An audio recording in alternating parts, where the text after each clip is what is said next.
viewers, welcome to our Spider News segment. We've not done one of these since 2006, and I don't know if you've been on the internet this past week, but a certain trailer blew up the internet. It was Dumb and Dumber 3. No, it was something with Tom Holland, I think, Zendaya possibly. I know my buddy Josh saw it, right? You saw it. Definitely. Over and over again, watching everything, picking apart it with Easter eggs and that. Oh, yeah. Right. So, yeah, we're going to be breaking this down. So that ought to be fun. So welcome. We haven't had you on the show, I don't think, in 2026, have we? No, I don't think so. Not yet. Yeah, it's been a minute. Been busy. You've been working. A lot. Yeah. So, yeah. All right. Let's see who else we have on the show. We have Christina. What's going on, Christina? Oh, not much. I've got internet back. I was without it for almost a week. Oh, good. I'm glad. Without a week, did you wear a patch? I would have to wear a patch. Like I'm a smoker quitting. Oh my gosh. Got to have your internet. Come on now. We made it. All right. Let me guess. Was someone from the internet company in the back, like Clark Griswold, just suddenly plugged it in and poof, you have internet? Well, that was me. So oh, that was you. I got it. You were Christina Griswold. Okay, I see. Yep. Yep. All right. Someone that was there when the internet was invented. Well, hell, so was I. JR, what's going on? I was there with Al Gore when he invented it. Yeah, hey, I hear in a few years, Josh is probably going to become an American citizen, right? When, Manitoba and Saskatchewan and, Alberta all become states. So, we'll have a party then, Josh.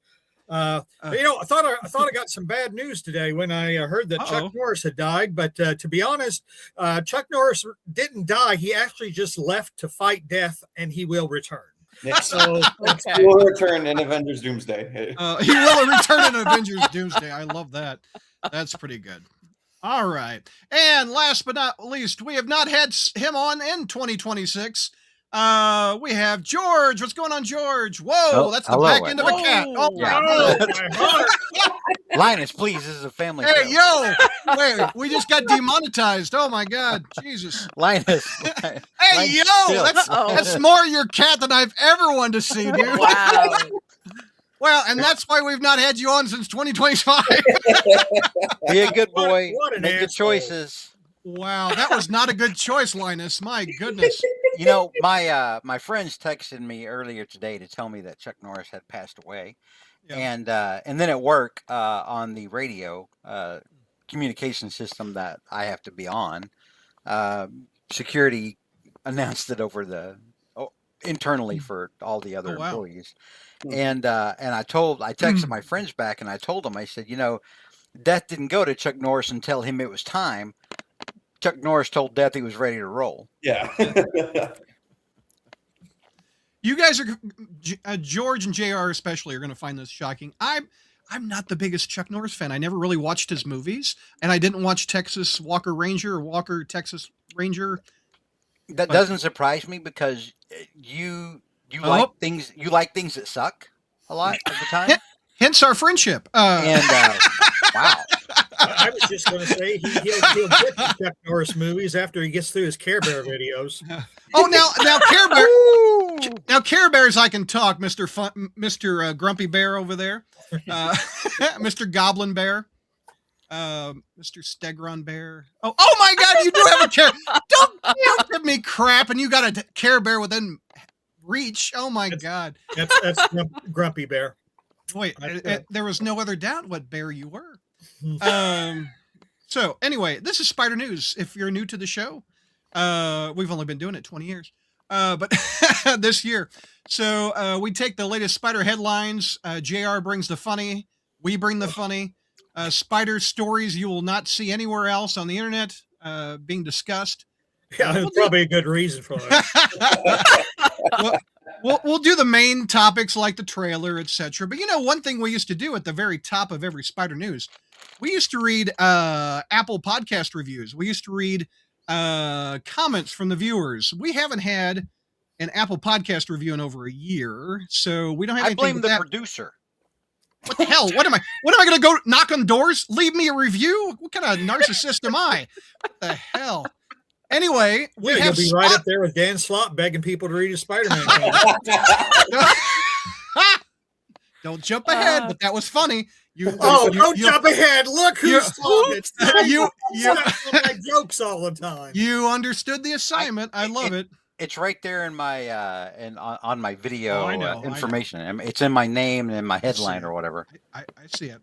Okay, so we have Spotify comments and reviews. So I'm going to pop some of those up and we'll discuss what they say. We have this one from Conflict Star. It says, "Hey, at any point in this Spider-Man podcast, are you going to talk about the things that you like about Spider-Man, or are all you just hate reading at this point?" We hate read, so you don't have to. Yeah. So, Conflict Star, if you listen to the show in the last 20 years, we do a segment called Pros and Cons. And generally the pros are what we like about the book or the item that we're talking about. The cons are what we have problems with. I haven't seen a show where we all agree normally. And if we're saying things that you don't like, that's fine. That's fine. Everyone's granted their opinions. But we've said positive things off and on during the Zeb Wells run, the Dan Slott run, the Joe Kelly run, etc. There are positives and there are negatives. I'm not particularly a fan of the Spider-Man in space story. I like pigs in space, but I don't like Spider-Man in space. Brad's nickname is literally, I give it about a B. Yeah. So Conflict Star. Now, I'm sorry that you think we're very negative, but we try to have pros and cons with every review. Next time I'm over there visiting Brad. Yeah. If that ever happens again. But if that ever happens again, I'm gonna sit down and talk to Wendy and explain that on the dark day when you do expire and shuffle loose the mortal coil, when they put you into God's good earth, your tombstone needs to say, I give it a B. Or don't forget to go to patreon.com/crawlspace. This funeral's not cheap. Douglas, refresh me. Refresh me. I like that. Refresh me. I like that. Yeah. Or we picked this tombstone because I like the cover.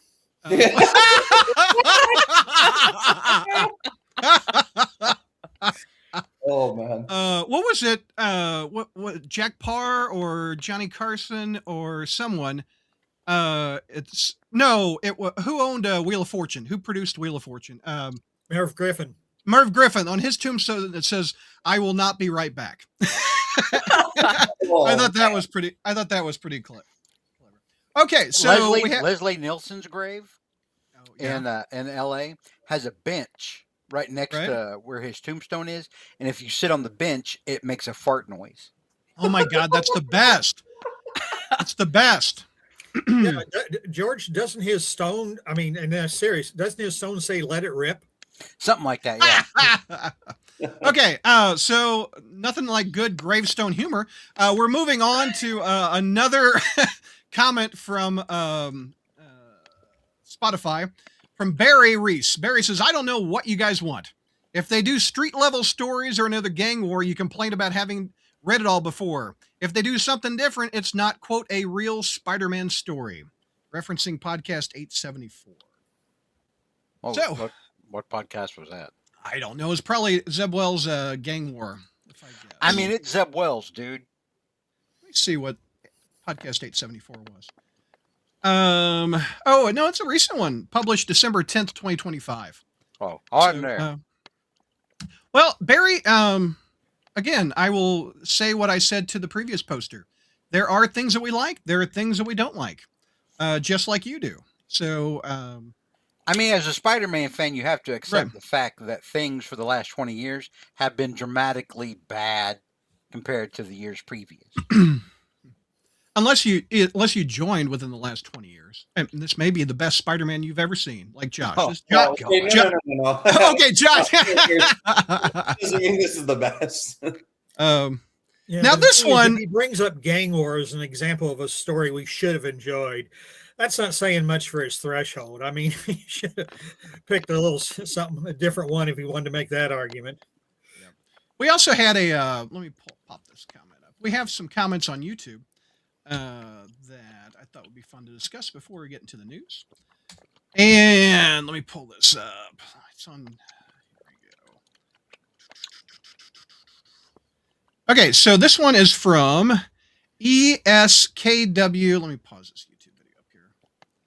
ESKW7HQ, 23 hours ago, he posted this. It says, I stopped listening to the podcast because the books were unbearable. But I heard Norman was Spidey now, and I had to find out what the hell was going on. It's all still stupid, but man, I did miss JR. The maple leaf joke killed me, LOL. Do you remember the maple leaf joke, JR? I don't remember. What? Refresh me. I don't know. It's probably was making fun of Canadians at the time, but it was 3 months ago. Well, I really don't remember. I don't remember. I really Okay. So we are going to talk about the brand new day trailer, and I'll add, I'm not going to play the whole video, but I'll pause and we'll just talk about little bits of the trailer, what we liked. But first, let's go round robin, and what's your immediate thoughts on the trailer? Josh, what'd you think of it? I loved it. I cannot wait for this movie. Yeah. Favorite parts of the trailer? What did you like the most? Oh man, and you'll hear this whenever I review comics too. I am a sucker for a good splash page. That montage there where he's taking on Boomerang and Tarantula. That just a gorgeous splash page worthy stuff there. That was really good. Christina, first impressions of the trailer? I loved it. I got some 90s Spider-Man animated series vibes with him in the cocoon and maybe turning into Man Spider a little bit, and plus the other as well. So I dug that. Yeah, I saw John Semper, the producer of the 90s Spider-Man cartoon. He's complaining again. He was like, "Can I at least get a name? Can I at least get a shout out?" Yeah, I know. JR, I was looking that way too. JR, your thoughts on the trailer? Immediate reaction after you saw it? I was going to say, I don't think that idea is unique to him.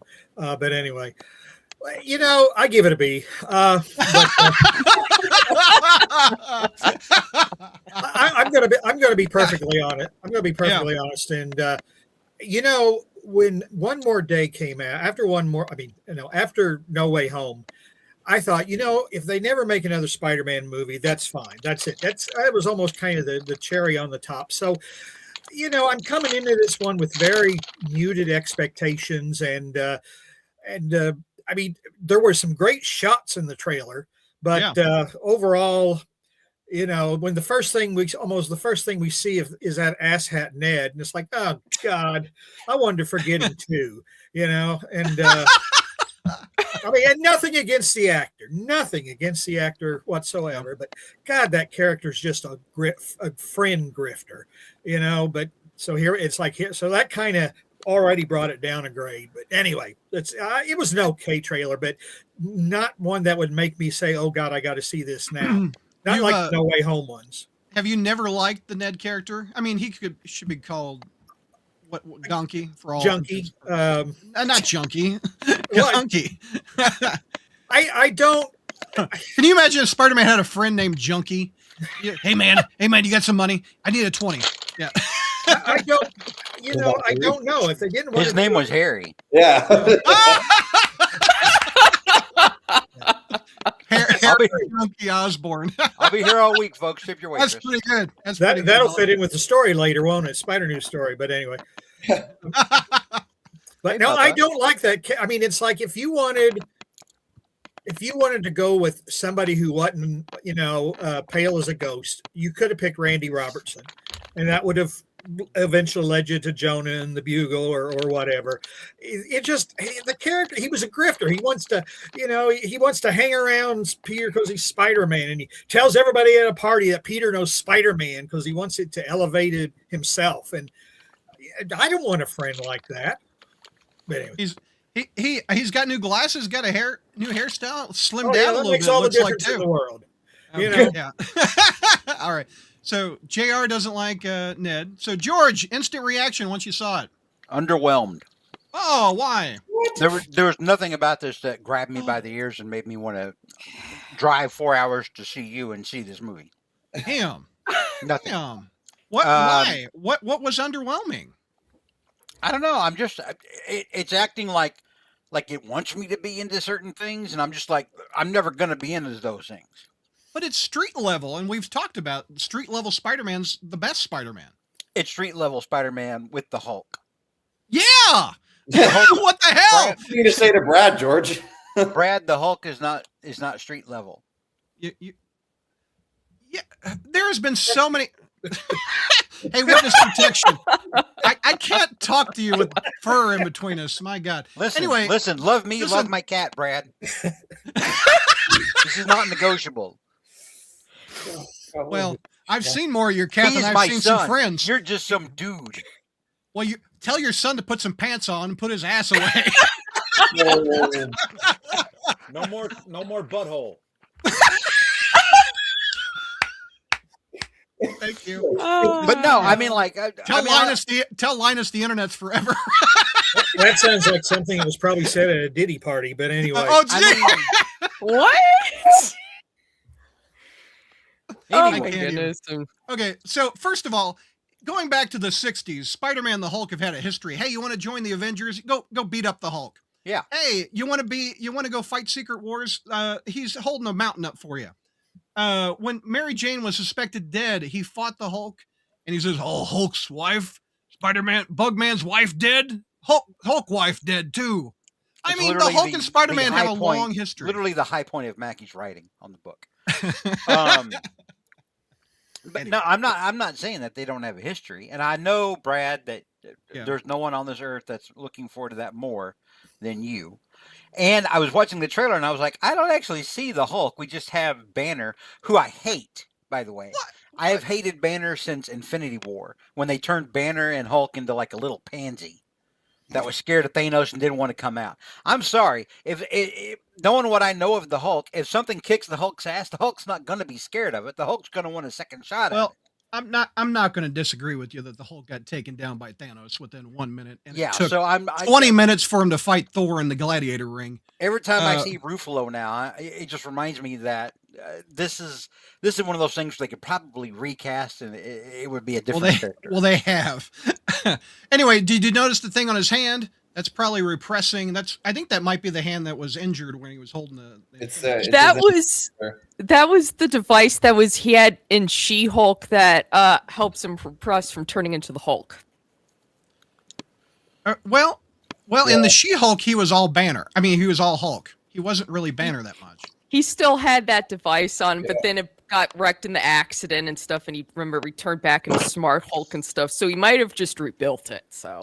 Yeah, he was also wearing that in like the end credit scene of Shang-Chi, I believe. Yes. Yeah. So it's going to be real easy for them to destroy that, and the Hulk's going to come out.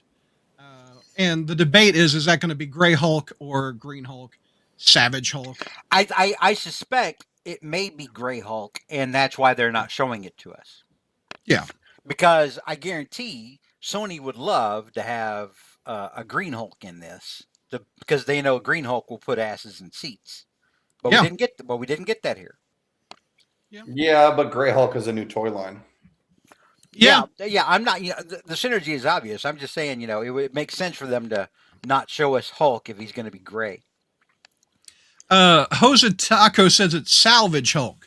Is that like Sanford and Son with the Salvage? No, I think you meant Savage Hulk.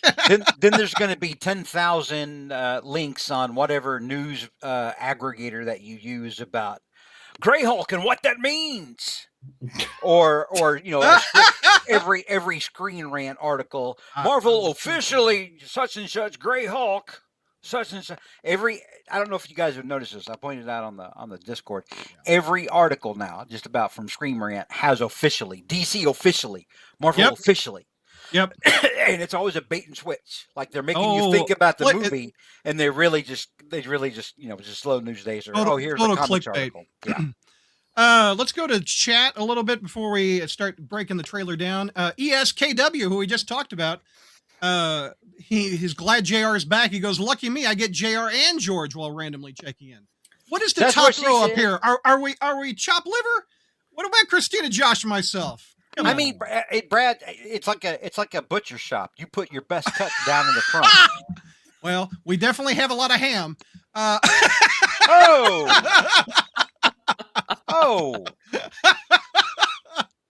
I'm gonna get my cat. Says the guy whose head looks like a hard-boiled egg. I mean, really. Wow. Hey, it's Easter's near. And also, every time you insult a follicle, you lose 3. That explains it. You've been insulting me for 20 years. That explains it. Oh my God. What a friend we got we have heroing. Do y'all think indeed. Jonah is going to be in the movie due to Scorpion being in it? I hope they establish that connection in the movie. I don't know. I kind of hope Jonah's not in it. I really hate the MCU Jonah. I really hate the MCU Jonah. That's Jonah, but not Jonah. But Jonah, but not Jonah. Yeah. But Jonah. I hate it. I hate it. I hate Jonah with hair. I think Scorpion already has a motive to dislike Spider-Man. Or I He no, does. I mean, Scorpion has a motive. To hate I hate bald Jonah. Parker. So. Wait, someone explain this to me because I don't get it. On our Discord, people were going crazy because Mando shows his face.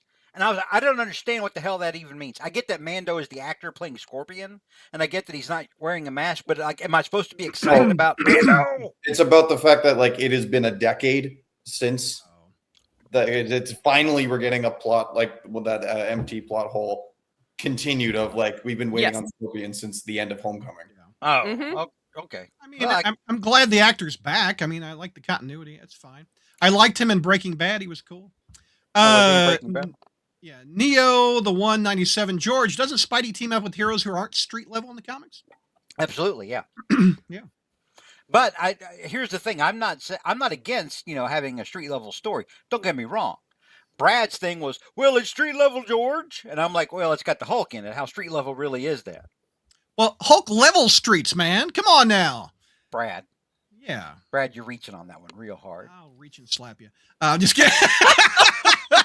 I missed our banter. I like it. I missed it. What happened with Spider Jeopardy? Well, someone to your left here just wasn't able to do it, and something came up, and yeah, we need to do Spider Jeopardy. I agree. Because every year I work on these questions, and we had the 2-year thing. We had the one thing where I was in the hospital and couldn't do it, and then we had the other thing last year. And you went 2 years after I was in the hospital because you just like being champion for 2 years, and then just nothing this year. I just never came back. And then I don't even think we did Christmas, did we? No, we didn't do Christmas. I'm sorry, I got busy. I'm sorry. But no, yeah, we can do Spider Jeopardy. What if we do it during the summer when we have more time? I think that'd be kind of fun. Let's see. I'm excited to see Michael Mando as Scorpion. Really want to see Marvin Jones III as Tombstone. That'll be cool. That'll be cool. Del Boy 3K1. Problem is, read a Spider-Man comic from the 70s. You didn't read a present Spider-Man comic. And ask yourself, is there a positive in present Spidey comics? Oh, there's not all negative. I've enjoyed seeing Norman as Spider-Man.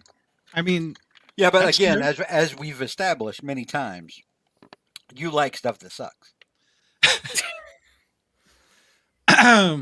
Mr. Comics says JR was there when they invented smoke signals. He wrote it on the cave walls. Jeez, Mr. Comics. And then he says, "Oh, missed you guys." Oh, he's getting the list. I know. Oh! Look at this, Mr. Comics is already on the list. We know, even I know this. There you go. There with Peter Palmer and naturally Tyson. Tyson's still on there. Tyson hasn't watched the show in years. For all we know, Tyson's dead. Oh, gee. What's on his tombstone? Let's go back to that. No. Wow. Trayvon, this is going to be a good Spider News episode. Oh, little do you know. Just kidding. It's always fun when we get all this together.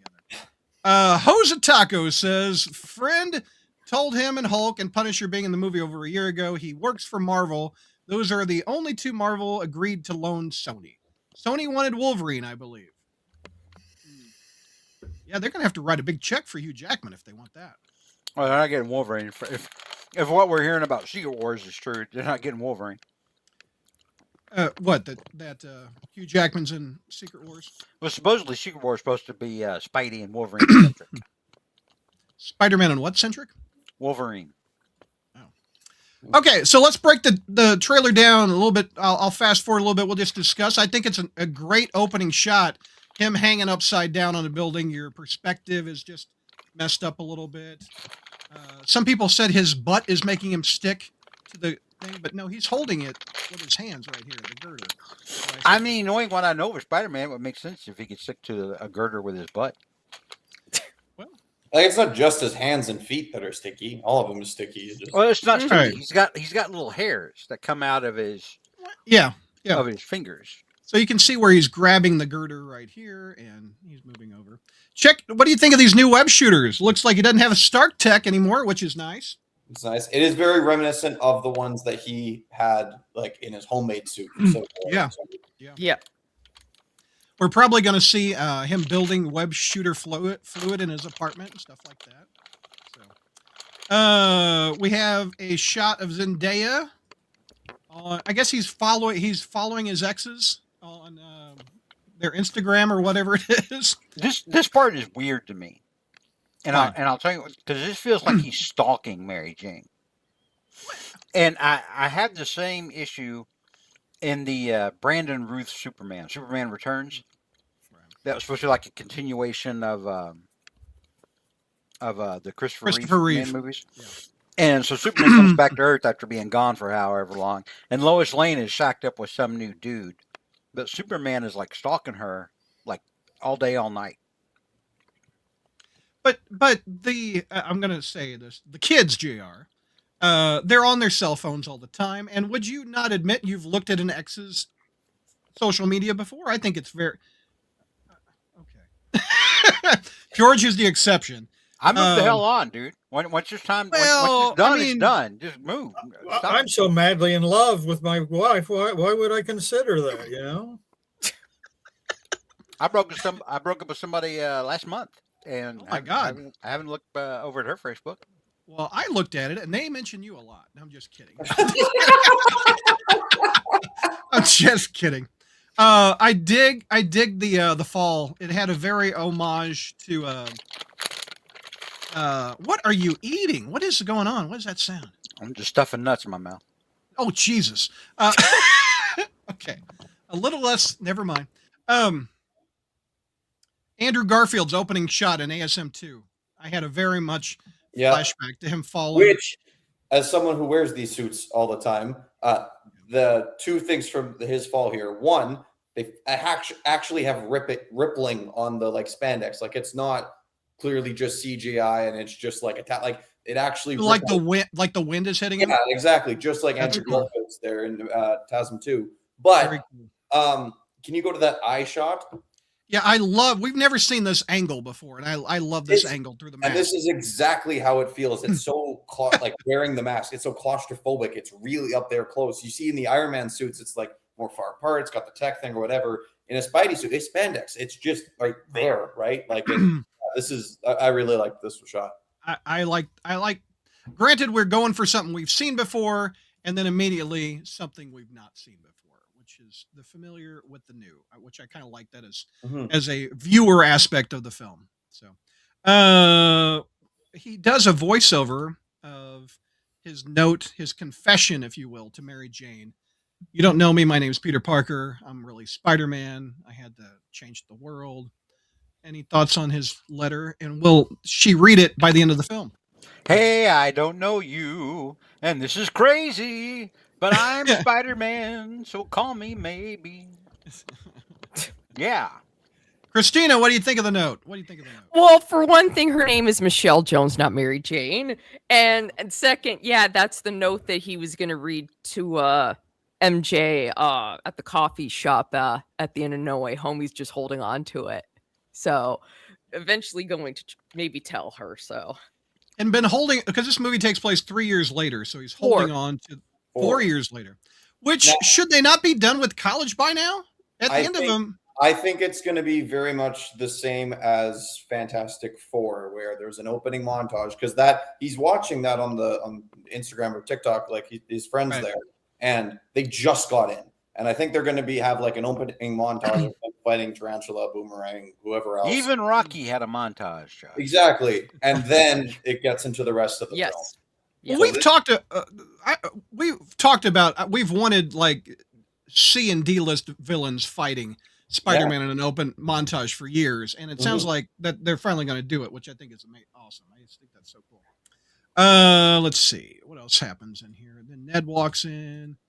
Yay! And I like the washing of the spider suit in his apartment. Can relate. That is accurate. That's exactly. Where's Ursula to bring him cake? Oh, Ursula! Look at the bruises on him. Look at the bruises. Yeah. He got beat up. And he probably found this chair on the corner, if I had to guess. Yeah. I love the. Somebody put out the trash and he just took it. So, I know the seat's okay. For all he knows, somebody pissed all over it. But I guess Am I off? Is this actress not Fisk's assistant for the mayor? I think it's his assistant. The one beside Spidey, though, is that Vanessa? No. No. Well, I don't know. But that lady, I think, is the Fisk's assistant in the Daredevil show. Yeah, because maybe it is after season 2, I believe. Maybe they don't have a rule against using Vanessa. I don't know. What do you think of this suit, by the way? Josh, you're a costume expert. What do you think of this new spider suit? So good. So good. I wear the No Way Home, the Final Swing No Way Home suit all the time. Okay. Like I made it almost recognizable here with using that all the time for parties and that. And they took what was already, like, in my opinion, a perfect suit and just made it slightly better. Like there's just slight details on it that my fiance thinks I'm insane. Where I'm like, oh, but they made this line straight instead of like a little pointed edge here, and it just makes it look better. And she thinks I'm nuts, but like it's the reason why I chose the No Way Home Final Swing suit or this suit, for example. It's recognizable whether you are 5 or 95. This is Spider-Man. The Final Swing sounds like a bad 20-part story coming up sometime this summer. And then what's on Spider-Man's grave? No, anyway. What's your thoughts on the spider chest symbol? I like it. I like the spider. Like, fully nitpicky. It'd be great if we had the fat spider on the back. But apart from that, the only thing it's taken some getting used to is the thick web shooters on the outside. But that's why I was saying he's starting from scratch. Like he didn't have to worry about making web shooters for the last 5 years because it was always built in with his Stark Tech suit or whatever. Now he's like going back to his OG, made these in grade 9 homemade web shooters and being his own man. Being his own man, sir. Exactly. So now he's going to be like, okay, now I have to upgrade my own web shooter. So yeah, it's going to take him some time. That's fine. He's got he's working on it. So yeah, I really like this suit. I like the suit a lot too. I like it much better than the Homecoming suit, where they took something classic and they thought they could do better, which they can't. Yeah, I mean, there was if you want to personalize a Spider-Man suit, you have to do it with the spider, not just adding a bunch of lines and stuff. This is the way to do it. This is great. And those eyes are so Romita-esque. I think yes. really, really good. Really good. And at least it's not that stupid ass Civil War Iron Spider crap. Yeah, I think we're done with that. That thing stuck around way too long in the MCU. it stayed around like herpes. All right, let's a later shot where it shows his like a mask up close, and you could just it's so not the CGI anymore. Like it is, kind of like look how I know like that part is CGI where they're pulling it over here, but it's not the whole. All of it is CGI swinging where it's just he doesn't even have body and suit over top. He is just suit. This is like actually he's wearing a suit. You can tell he's got like raised webbing on it too, which is nice and very Raimi-esque. So yeah, no, this is great. Now got that from Toby. Yeah. Now you're a costume expert. Now this person, JR, is the biggest Punisher fan I know. What do you think of Frank Castle being in the trailer? I thought that was awesome. This was actually my favorite part of the trailer. Yes. Not just Frank being in it, but just just the casual humor. Hey, you tried to run me over, and then Castle just literally blowing him away, figuratively. I mean, obviously, but I thought it was. I enjoyed that scene. I thought the scene was pretty. I did too. It was my favorite scene. And And the Punisher would, because the Punisher is fully aware of everything Spider-Man's capable of. He would absolutely shoot him because he knows he's not going to hit him. He knows Spider-Man's too agile. He has a spider sense. He knows he's not going to shoot him, but it will force him to deal with something and act like a diversion. So I also like the blurbing of the F-bomb out of Frank. Mhm. I mean, they didn't tone him down, but And he that tells him was to so go home. funny. Go home, go home. I Mother like beep. that. It's not the whole, hi, I'm Spider-Man. Oh, hi, my name's Frank Castle. I kill bad guy. Like, it's just, they know each other. It's just kind of Absolutely. like, at some point over the last 4 years, it's New York. It's Marvel's New York. They're going to run into each other here. And I think Bernthal is just the perfect Punisher. I mean, Yes. we just perfect. This part actually, I agree with JR. I think this is the strongest part of the trailer, and it actually feels good because, like, for as bad as Civil War was, it did have a couple of good moments, and one of them was when when Punisher rescued Spider-Man from getting murdered by Jester and who was it?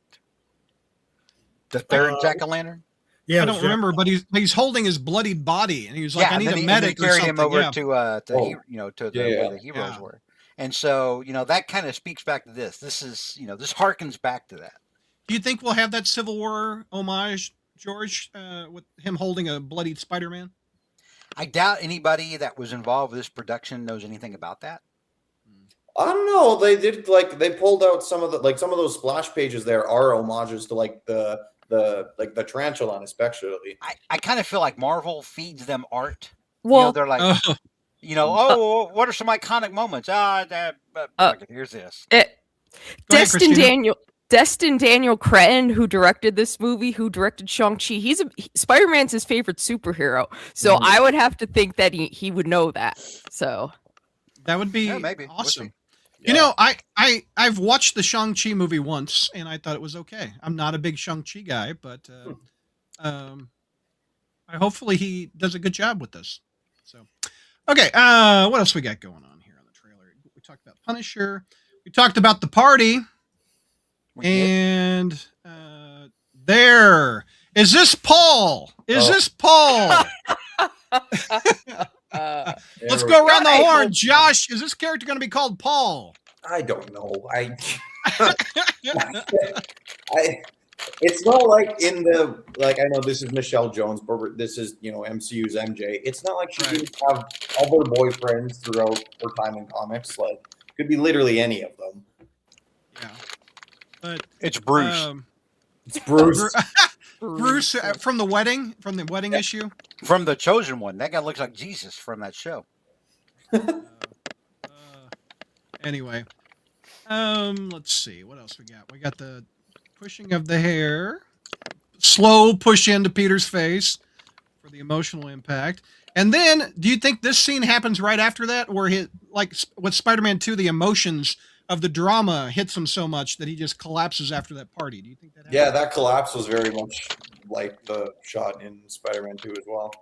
Yeah. I think he's starting to feel some of the changes and stuff too, especially because it looks like he falls after that. So, some people were like, "Why is his hand black?" I think that's just lighting. Yeah. Because if you look at the next shot, it's not black. So this very much reminds me of the other. Christina, you said it reminds you of the cartoon where he became Man Spider, right? So, yeah. Each generation has their own interpretation. JR, what do you think of this? Organic web shooters possibly here? Well, that I have no interest in and didn't want to see. I just hope they resist the urge to use it in a metaphor that James Cameron intended. I thought that would be, if they do that, that'll be utterly classless. But I don't want to see this. I really don't. I mean, I've never liked any kind of transformation into spiders. I don't like it. It's no. This brings it down a notch for me. I hope it goes away at the end of the film, personally. Well, I think it will. I mean, that's why he's gone to Banner. Banner will fix him. I just wish they would fix Banner and he'd turn into somebody like David Duchovny instead of back to Mark Ruffalo. But anyway. David Duchovny is Bruce Banner? Some debate I saw online that this is possibly Reed Richards giving him a scan. I think it's the damage control guys. Or is it Bruce Banner? That's what I was thinking, because he could be scanning his body for mutated cells and stuff. That's what I was thinking. Yeah, I think this is totally in Banner's laboratory or something like that. I think that there was all shot. This one here, it says somewhere at the top about like it is the damage control Ramirez. I also saw some people saying, "Hey, this may be CGI, and he's not really wearing that suit. Maybe he's wearing a symbiote, just like they did in ASM 258 with Reed Richards scanning him." I mean, the internet, they're gonna go over everything. Yeah. So, what do we got? We got Banner. We talked about the thing on his hand. Then we have his spider senses are turned up a level. It looks like even a drop of water makes him have pain. I'm guessing. And then when he doesn't have that shot, the one you were just on, that he doesn't have his web shooters on here. Good eye. Yeah. Good eye. Yeah. Good eye. Maybe those are organics that he's going. And so his power is, let's not go to Aunt May yet. Well, here's the scene. Okay, I guess we will go to Aunt May. But there's a scene where he's swinging and the stickiness of Spider-Man picks up all those pigeons.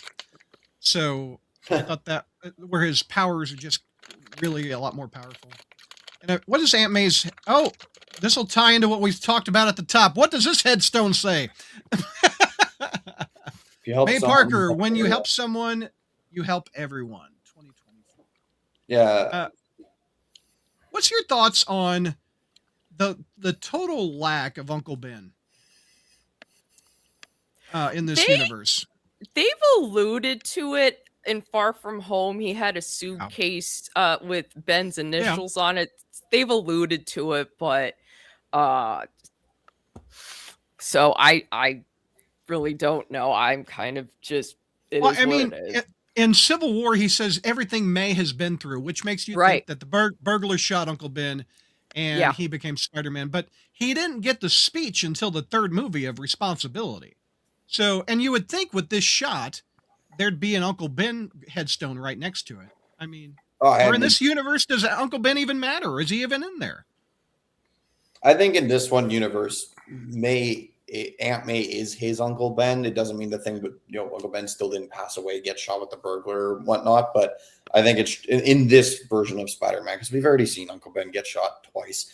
Like in this version of Spider-Man now, it's Aunt May for him. Maybe we like seeing Ben get shot over and over again, Josh. Who are you to rob us of that? George is a savior. Al Santa says Tony Stark is Uncle Ben in this. Oh gosh, no. Get out of here with that. Get out of here with that. No. Go back. Let's see. Let's talk about the character. Where is she? Does that mean? Hold on the tombstone there. It says. I think it looks like 64. 64. Yeah, it does look like 1964. So that means Aunt May is like what? 60. 60 then. That sounds about right for Marissa Tomei. Yeah, she was. I think she was 60 when they hired her on for the first one. Yeah. So let's talk about this. Well, if I can land on it, where are we? No, not that. The Sadie Sink is who I want to talk about. If I can land on it with the trailer. The girl on the bus. That's not her, Brad. No.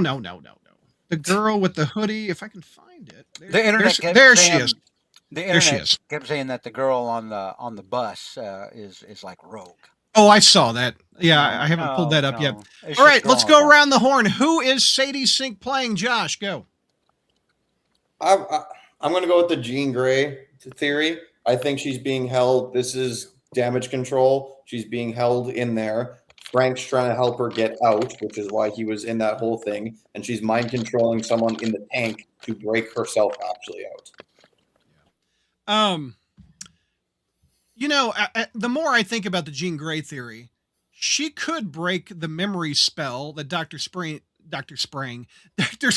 sprung on everybody to forget.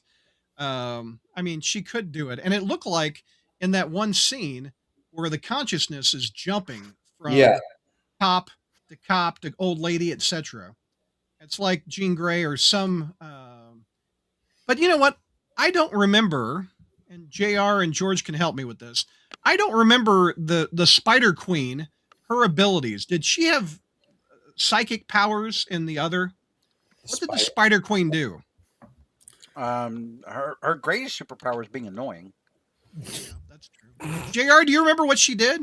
Well, she impregnated him. I mean, Jesus. God no, damn. I mean let's not turned see him that. into a spider. I mean, that's the only power I think that she recall her having. I don't recall her having psychic powers, but it's not a story that I, my memory clings to for any particular reason. So, According to a quick search, she has telepathic control over humans with the insect gene and all arthropods. Sounds like she's got mental powers. Well, keep that as be as it may. Sadie Singh's also supposed to be in Secret Wars, so that may mean she might be Jean Grey after all. Yeah, I mean, I think it's more likely that Jean Grey would be in Secret Wars. Well, she wasn't in the original. So. I really want her to be Jean Grey so that it can be super cringe when Logan has a crush on her.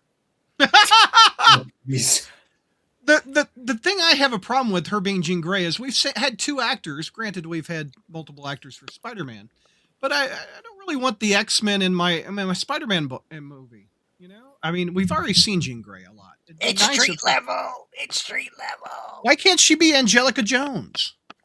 You know, Firestar or some other redhead that probably a rights thing. Plus, Marvel really wants to work the X-Men in now.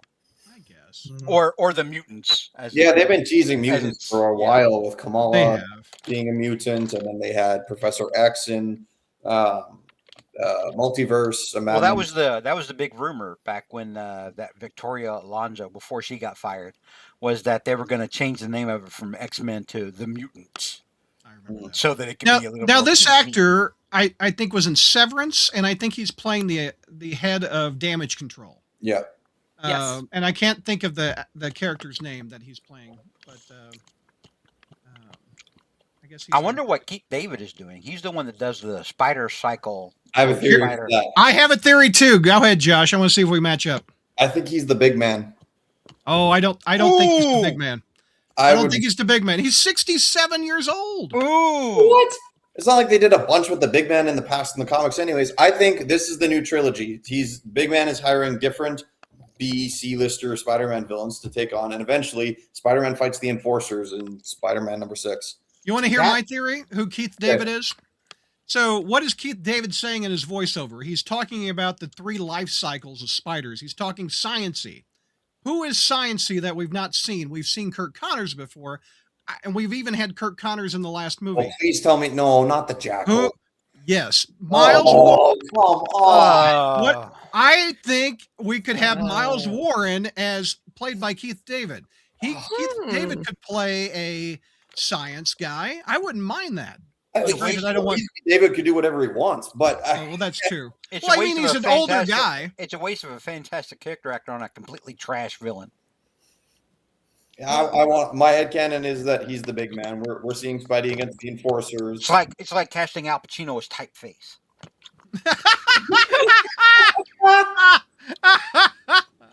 Okay, so evidently Sadie Sink's character goes into Peter Parker's apartment here, and probably does something to turn him into the other spider, is what I'm guessing. Maybe she's Mindworm. Ooh, Mindworm. Z-list. So what do we got? We got Scorpion here, and Josh, help me with this. They were talking that the eyes look different on this suit. See, the lenses look different right there. I mean, he's moving. We're getting half a frame second here. So, and it's not like this is the finished product. It's also half the time the stuff that's in the trailer doesn't even end up in the movie. So I'm not too focused on that much yet. My main thing is I don't see the web shooters on here either right now. So I'm trying to. I don't either. Yeah. Organics. Okay, we got another Keith David theory. Ezekiel giving the speech about spiders and the other. That's pretty good. You know, Yeah. if that winds up being true, and this director is such a big Spider-Man fan, he's pulling from a lot of shit stories. Make it better though. I mean, that's No, probably half the reason they named this Brand New Day. Is you don't so make that Ezekiel people think better. Brand New Day. It's this, not a Now, comics. Mr. Comics is backing me up. It looks like Punisher and the Jackal have history. Yeah, they do. They do. Oh, stop! Punisher and the Jackal. Punisher, Miles Warren. He hired him. Come on. We're gonna get I won't Spider-Man listen. 5 Clone Saga. Spider-Man Ben Reilly as Tom Holland is going to get an Oscar, just gonna like get Michael some guy B. in a Jordan hoodie for and he playing take two off his hat. characters. Just Just Tom like Holland in with blonde I hair. know Tom Holland with blonde hair. We're going to have Ben Reilly. He's going to get an Academy Award like Michael B. Jordan for playing twins. I can see it now. I can see it now. And George died. Okay. Give me something from the cringe. Give me something for the cringe and let me die. Oh, So there's this the is the pigeon scene. shop. This is the scene I was talking about where the pigeons are sticking to him because his spider powers are going haywire. What do we think happens here with him and MJ on the? I just had it. Where is it? Babies happen. Oh, Just yeah. had it. There they are. Go back just a smidge. Okay, Frank, you're out of your league, kid. There they go. What happens here? Theories. I think he saved her, Yeah. and he's looking at her, and maybe she's kind of like the scene in at the end of No Way Home or something. Maybe she's trying to think about. Does he give her the something. note? Does he give her the note? Does he reveal? Does he pull the mask off right there? Not necessarily in this scene. I think that's going to be towards the end of the movie, unless this is the end of the movie. Yeah, it could be I the don't end of the film. I don't think he gives it to her. I think she'll find it. Well, if you look on that last scene, it looks like her and Ned are trying to figure out who he is. Look at all these pictures of Spider-Man in their apartment. Back here. Mm-hmm. There you go, Mr. Comics. Peter, I remember. What else we got? There is a couple. Almost through it. And this whole trailer, where is Fred? Because I can't. I'll show you. I'll show you. There's Boomerang is Rogue. supposed to be in this. That's not Rogue. I know that the internet says that. Oh, is that Rogue? Is that not Rogue? Debuting It Rogue must be. MCU appearance with her sitting on a bus. That's no. That's It trolling. must be. Rogue is from the South. She's not going to be a trash Jets fan. Get it together. Ouch. Okay. So, and then here comes one of my favorite parts and Josh's Mhm. AF-15 homage. Who do you think that guy is? It looks like Silvio from The Sopranos. Forget about it, Spider-Man. I'm not paying my debt.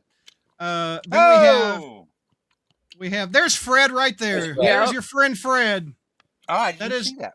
That's an homage to Amazing Spider-Man 344 by Eric Larson. That cover, Mm-hmm. which is very cool. And we also have ASM. Well, let me go back a little bit. Here, let me just play it. If anything, Rogue's going to be a Saints fan. There we go. And then this is ASM 134 with Tarantula on the ferry boat. I don't love the modernized version. Like I mean, Spidey's in a spandex suit. Why can't this dude be in a spandex suit too? But I do like the homage. Hear me out on this, Josh. And I pointed this out on the Discord. We're lucky. This could have been a lot worse. Yes, absolutely. Because the I just MCU, wish he had the tide, the little trails behind his mask. the MCU Oh, has a fetish now for taking like C and D list villains and just putting them in a mask and giving them guns. I'm serious, they do. Look at Sidewinder. From Red Hulk. Ooh, what was that called? Brave New World. Yeah, there you So, go. all right, let's talk about the hand. There's been a couple theories about this. Some people say he's going to have 6 arms over here. Yeah, What Yeah. do you think? that I've seen some people say this is like in his mind when he's like being, he just he falls down and this is like what he's imagining, or like something that like Sadie Sink's character does to him. What do we think the hand is doing? Are they trying to break out somebody? I Oh, don't gee. know, but Spider-Man don't need 6 arms to beat hand ass.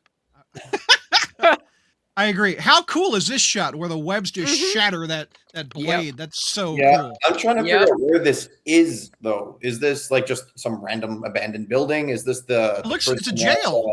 Jail. I uh, think this is what the tank broke in. What the old Maybe lady that was this driving. is Daredevil's prison or whatever from Shadowland, and this is all a big swerve.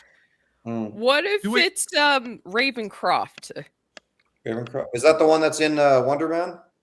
That's the asylum. That's Spider-Man's villains and stuff. All right, now this panel has started debate due to the last movie. People are saying that there are other characters here. Could there be a Hulk here? Could there be a Punisher here? Could there be Daredevil here taking on the Hand? Why would there be a Hulk there? Because Bruce Banner's in the movie. It's ninjas. Well, wouldn't you like to see Hulk just beat up ninjas? Whack. That's like pulling a gun on somebody that slapped you. Oh man. Do we think Daredevil is here? According to Charlie Cox, no. Well, what's he going to do? He's going to say, well, what's it? But so then, did Andrew Yeah. Garfield said he wasn't in the last film either. They're all a bunch of goddamn liars. Well, they're supposed to be liars. They're not supposed They're to be real. actors. They're show folk. They lie for a living. NDA, George, non-disclosure agreement. They all sign it. They're not supposed to say crap.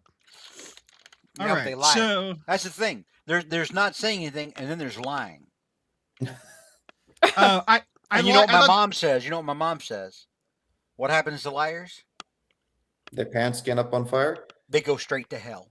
Oh. Zendaya is looking at George right now. Anyway, what do we think? I thought this was a good beat to end the trailer on. He's a friendly neighbor. He's a friendly neighbor. I thought that was pretty cool. Yeah. All right. So that is the trailer talk. Chat, if you have anything else you want to ask us about the trailer, let me look and see what I've missed.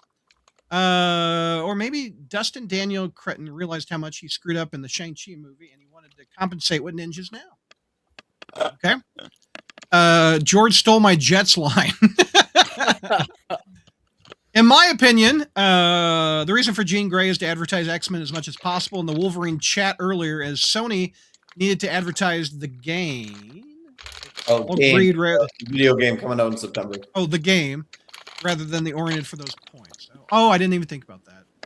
Sony has a Wolverine game coming out. Yeah. Yeah. Jose Taco says Mr. Negative is rumored to be in this movie too. Yeah, that's a lot of people. See that, and that's gonna make me like it even less. Well, I think the name of the movie triggered you, and I mean, calling it Brand New Day, which again, taking from one of the crappiest eras of Spider-Man, literally, and then saddling it with, we're gonna have Mr. Negative too, another crap Slott character. It's just there's so many negatives that just pile up. Did they ever reveal Ned's last name? Leeds. I thought it was Leeds. Yeah, it is Leeds. Yes. I don't know where they said that, but let's see what else we got. It's a strong Philippines name. No, it's Leeds, George. That's what I'm saying. It's a strong Does Leeds. Ned start to become the Hobgoblin? No. I think because of how badly I dread that, I think it's going to happen now. I don't think it is. I think it is and here's the thing. Because again, it's just, I think it's one of those things that's like, like when you put it out there in the universe, it just manifests. Because every time I see this come up in the damn press, and I look in the comments, there's always people, well, this is canon. Ned was the Hobgoblin, and I want to go berserk. I know. Well, why don't they introduce Roderick Kingsley? Why don't they introduce Roderick? Isn't that technically true now? Like, wasn't he actually kind of, now he was a Hobgoblin? No. George is not reading the modern. Oh, George hasn't read that part. Okay. Yeah. Oh, I'm sorry. Did they go back and put that in? Well, good for them. Yeah. Well, no, he had that Winkler device on him, so he really thought he was the Hobgoblin again. And all that what? Stuff. Anyway, the Winkler device. All right, we're moving on. Make you talk like the Fonz? What the hell is that? Hey. Hey. All right, Josh, you have this next story. Take me through this. Zendaya and Tom, what? Yeah. So apparently, According to Zendaya's hairstylist, they got married in secret. Tell them the name, Josh. The name of the Law, hairstylist? yeah. Law Roach. Law Roach. Yeah. Law says that's very true. They got married, and there was a ring on her finger here, and it's not an engagement ring; it's a wedding band. That's a pretty picture of Zendaya. Yeah. Anywho, so yeah, that's apparently they got married and it didn't tell anyone, but neither Tom or Zendaya have said this. It's just Zendaya's hairstylist. So who knows? And if I was Zendaya, I would fire her. That's none of your. That's a guy, Brad. Oh, it's a him. Yeah, well, I'd fire the Roach. I mean, that's Brad, none please. of your business. I mean, I get out of here, Mr. Roach. Like, you're fired. There he is. There's Mr. Roach. You're fired. It's none of your business to let the press know that I'm married or not. Get the hell out of here with that. You know? Wouldn't you fire this guy? I mean, I would. I think it's all a PR thing, Brad. I think it's all choreographed by their PR people. Well, if it's not, he should be fired because that's a confidentiality thing. We'll pass that along to Zendaya's people. I mean, either way, like none of this is actually confirmed because, like, I don't. It's the hairstylist. Like, who? He could just be saying things. He might have also just did her hair for the wedding. So I mean, with these show folk, I don't discount what a hairdresser might know. Okay, yeah, I don't discount that at all. Well, I mean, they got these people sitting them in a chair for 5 hours, getting them ready. They're going to talk. What the hell knows what award show this time? They're going to talk. They sit there and they're not going to sit there for 5 hours and just not do anything like JR. They're going to talk.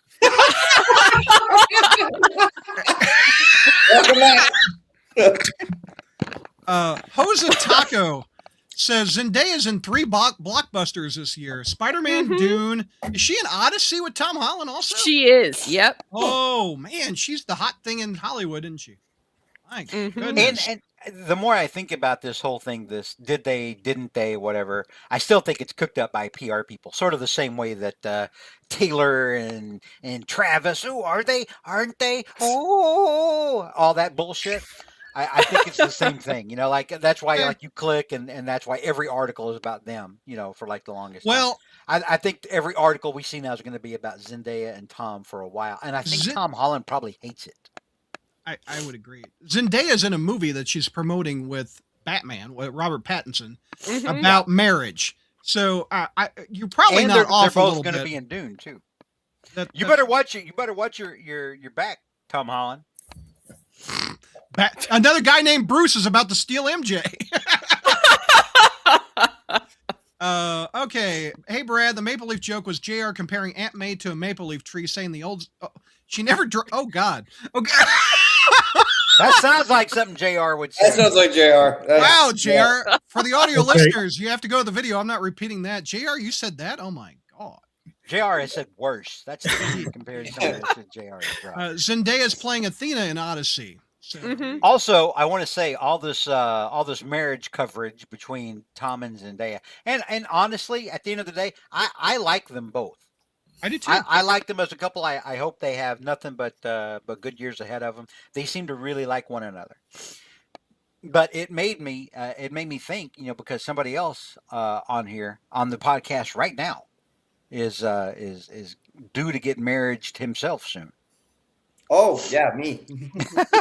I wasn't going to say names. I wasn't going to blow it out there. I didn't want to be Law Roach for Josh. George and I have not been... George and I don't go to hairdressers to spill our beans, you know? We can't... It's me with the razor in the morning. Brad, let me tell you what I'm doing now, buddy. I got a chick at Supercuts who's like, same damn thing. Sit your ass in the chair.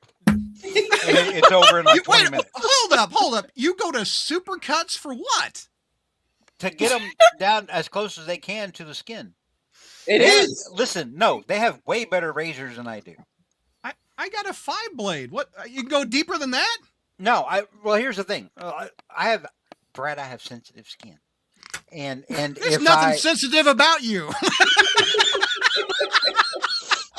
Listen, it is very easy for me to cut myself and get razor burn. Okay. So I prefer for a professional to come in with heavy duty stuff to do the heavy duty work. Knock the sides off. Okay. Get all the cover off up here, and then I'll go in with a blade. So you're saying you're thin-skinned? I said I have sensitive skin, you ass. Oh, I've missed these. I don't laugh at you. If you were to throw out some vulnerable bullshit. Well, Bullshit. I got the alopecia. Bull. I'd be like, you would that's laugh horrible. your ass off, George. Bull. I'm calling a spade, my friend. Douglas has thin skin. Oh, that checks. Oh, God bless. All right. Anyway, Vinkman, thank you for the super chat. We're going to educate George.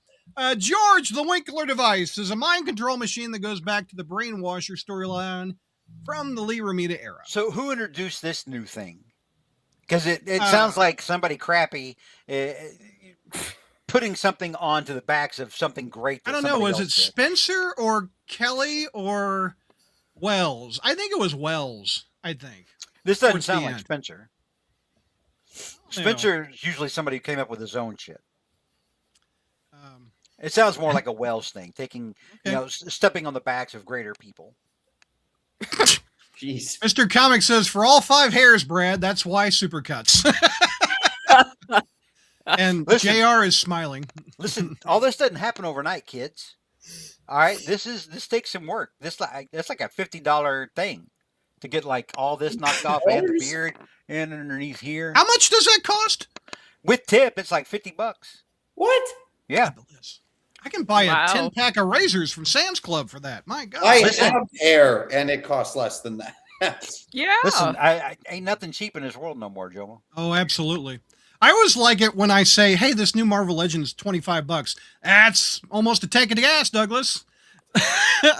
That's a half a tank of gas. That's a half a tank of gas. That's true. Del Boy 3K1, glad I turned up after 6 years. JR looks younger. George looks thinner. And the only thing that stops me going to Specsavers is Brad looks the same. Well done, all in the panel in the chat. All right. That's a good one. That's really funny. That's really funny. I vaguely remember the Winkler device popping up in Spider-Girl as well. Oh, yeah. Alana Al Santana says, I'm still waiting for my crawl space tee. Should I become a Patreon member? Why, yes. At patreon.com/crawlspace. One of the perks is a t-shirt. So you can sign up there. There you go. Okay, George, let's talk DC. Let's see what we got. You're up on this next topic, sir. So, in the time since I have last seen you, Jomo, I have seen the new Superman movie.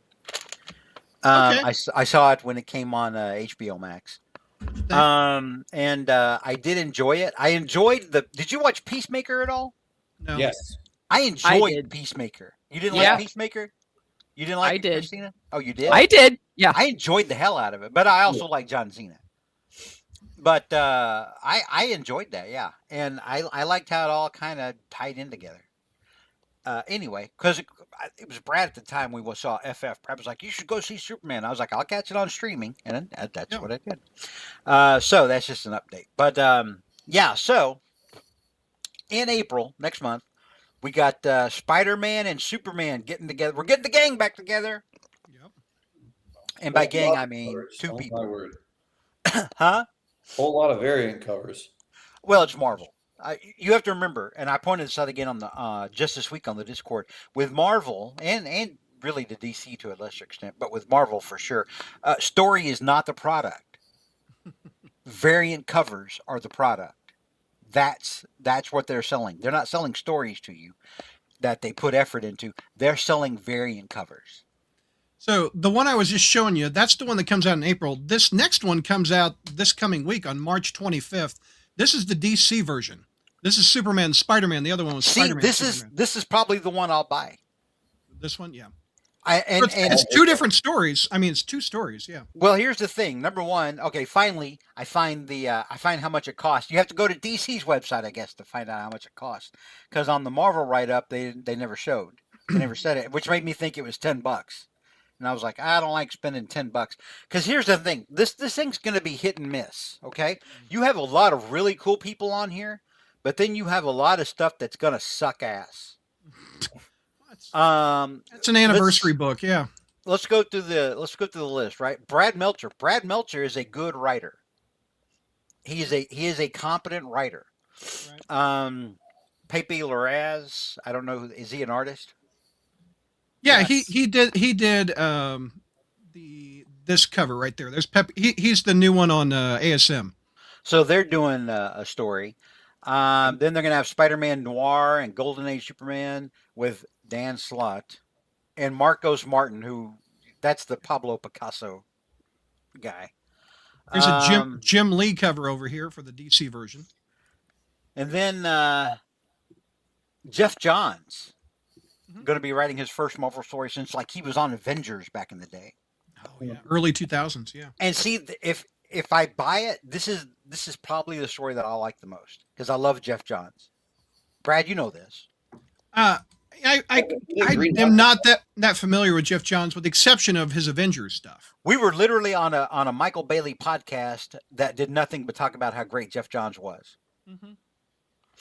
Anyway, so he had Green Lantern run, right? He did. Oh God. When it comes to DC, he worked on damn near everything. But he did his big thing back in the day was like Justice Society, and then like he started doing like the DC the unending ongoing events. That's where I lost interest. I love Jeff Johns, but are you okay, Christina? Yep, go ahead. But yeah, I couldn't with the unending DC events. I noped it the hell out.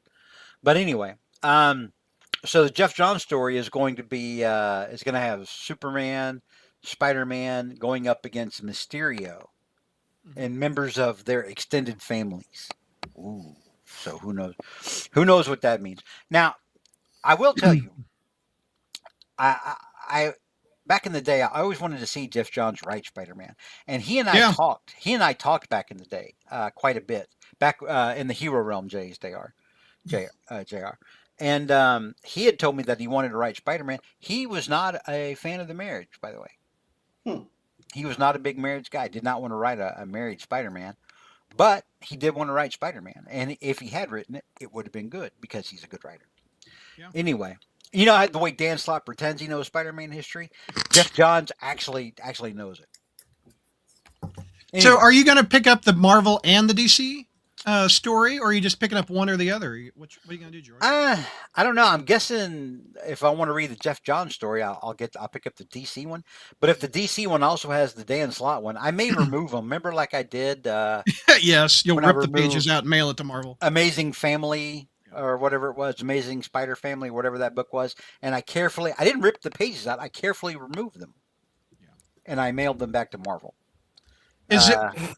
I'm curious what cover, because good Lord, there's a lot of them. Which one are you guys getting? I'm getting whatever the basic bitch on the stand cover is. I'm getting the basic. No, there's your basic bitch right there. All these variants are going to like their normal customers, right? The retailers get screwed by this whole variant thing because they're left over with a ton of comics they can't move, but they have to buy X amount of comments to get those sweet variants that either their longtime customers want or they're going to just put on eBay. Mm-hmm. One of the two. So anyway, JR, what variant are you getting? I'm suspecting one with a goblin on it. I don't know that I'm getting any of them, to be honest. Oh, seriously? You got it 50 years ago. Well, these are like new stories, though, right? I mean, correct, yeah. By modern right, I don't really have any interest in reading any of that. Current Amazing Spider-Man scribe Joe Kelly and artist Humberto Ramos, who I like. I like Humberto Ramos. There's a Norman story, Norman and Lex Luthor. We've not seen that. Deliver a campus crossover between Gwen Stacy and Lana Lang. Now, see, Louise Simonson, who is a fantastic writer. Yeah. Louise Simonson and Todd Knock, who is a fantastic artist. Mm-hmm.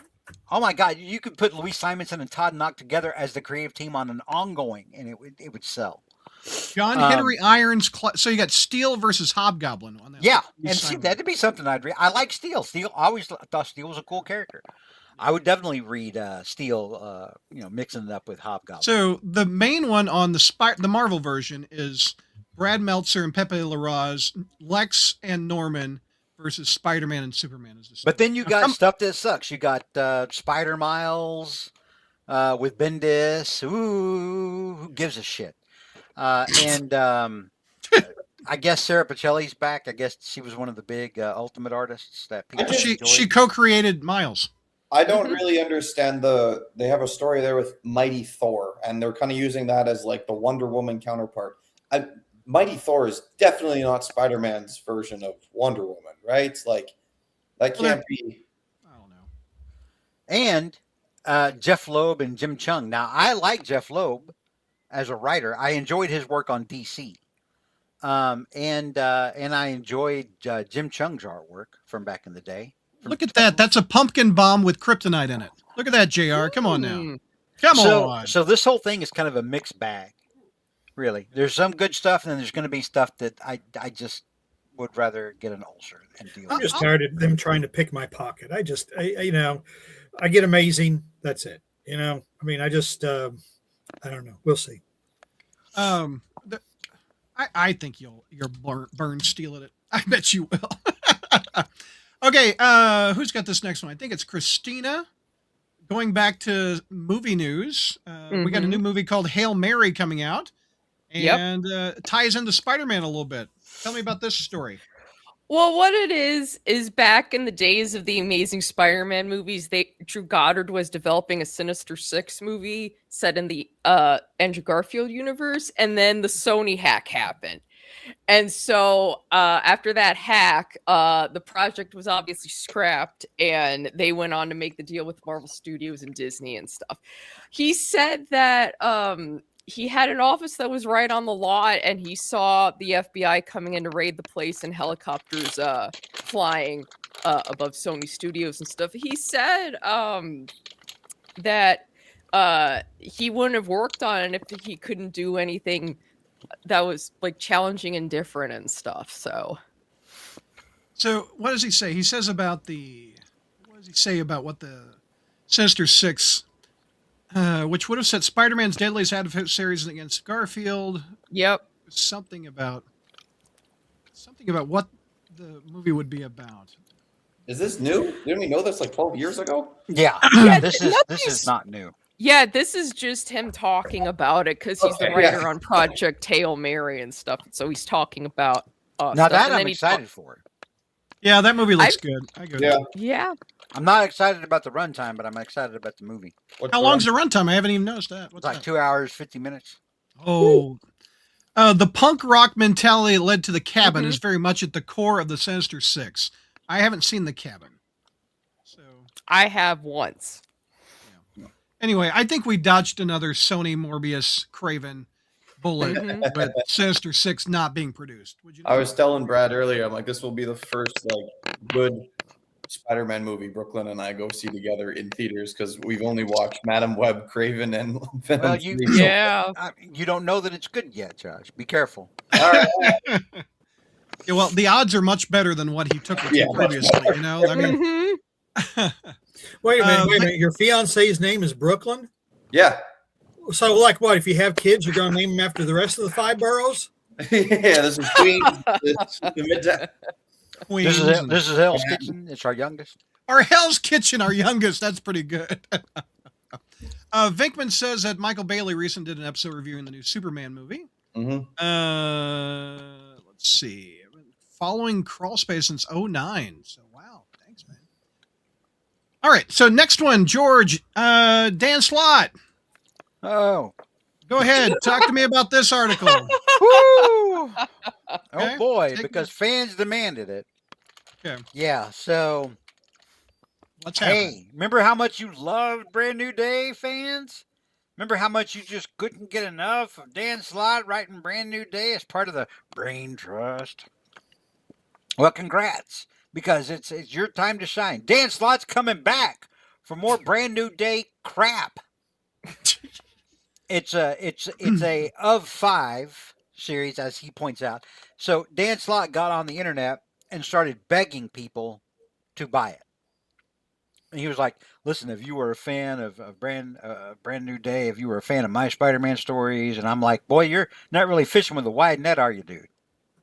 If you are here we a reader and you loved reading, you had fun reading my run of Spider-Man. Anyway, if you're one of the 5 people that enjoyed my work and defended me nonstop 24/7 on CBR, then please buy this, because Marvel only starts these things off in 5 issues, and if the sales aren't there by issue 2 or 3, then it's just gonna go. It's not going past 5, and I'm like, I'm still waiting for a reason to buy it.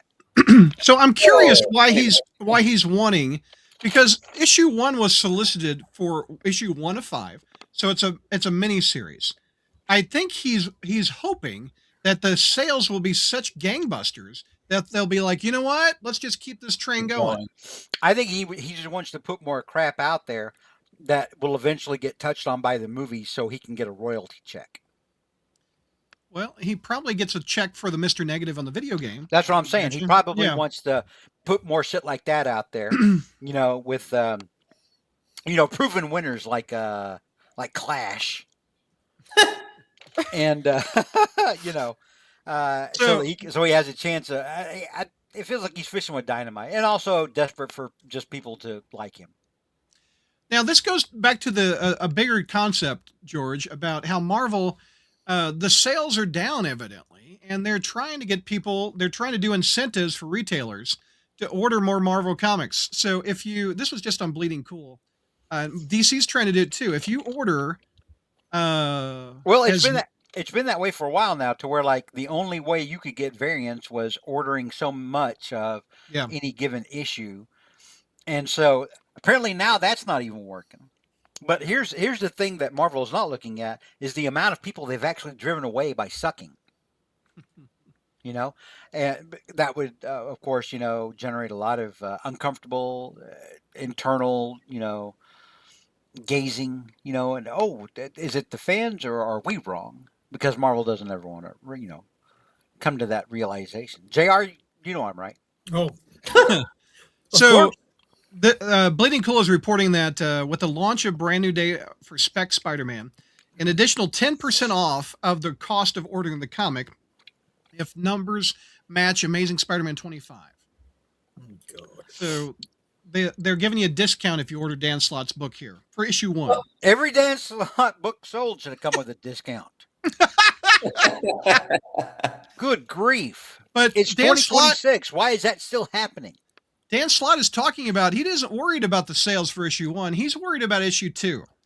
He's worried about issue 3. Yeah, well, he's like, the sales are going to be good for number 1. It's a number 1 there. The sales are always good for number 1. And I'm like, you're giving yourself a lot of credit there, Jack. But he's probably right. That's why there are so many goddamn number 1s. Yeah. And I don't like it, but I understand. Yeah. So a lot of people out there are just going to buy number 1s regardless of what it is. Oh, it's a number 1. I have to get that. Is it going to be worth something someday? Woohoo! Yeah. I got news for you. I even wouldn't be mad about them constantly doing number 1s if it was on a 100-issue repeat. Like they just started, volume 2, issue 1, and that was technically 101. Rather than this constant, okay, we'll do 26 issues and then new number 1. They do it based on sales. Like the longer you go, by the time you issue 20, you're probably as low as you can go, and they need the boost, so they can't wait till 100. Now with Tom Brevoort logic, they should be selling higher than DC every month. Absolute Batman's making 300,000 copies. Marvel has pissed off so many people. And according to Tom Brevoort, pissed off fans, enraged fans are engaged fans. Yeah, let's talk a bit about that. Is that true? Enraged fans are engaged. Well, so it's true to an extent. Okay. You can drive sales, but you're not going to do it long term, I don't think. And in the long term, you're going to get people like me who just give up and walk the hell away.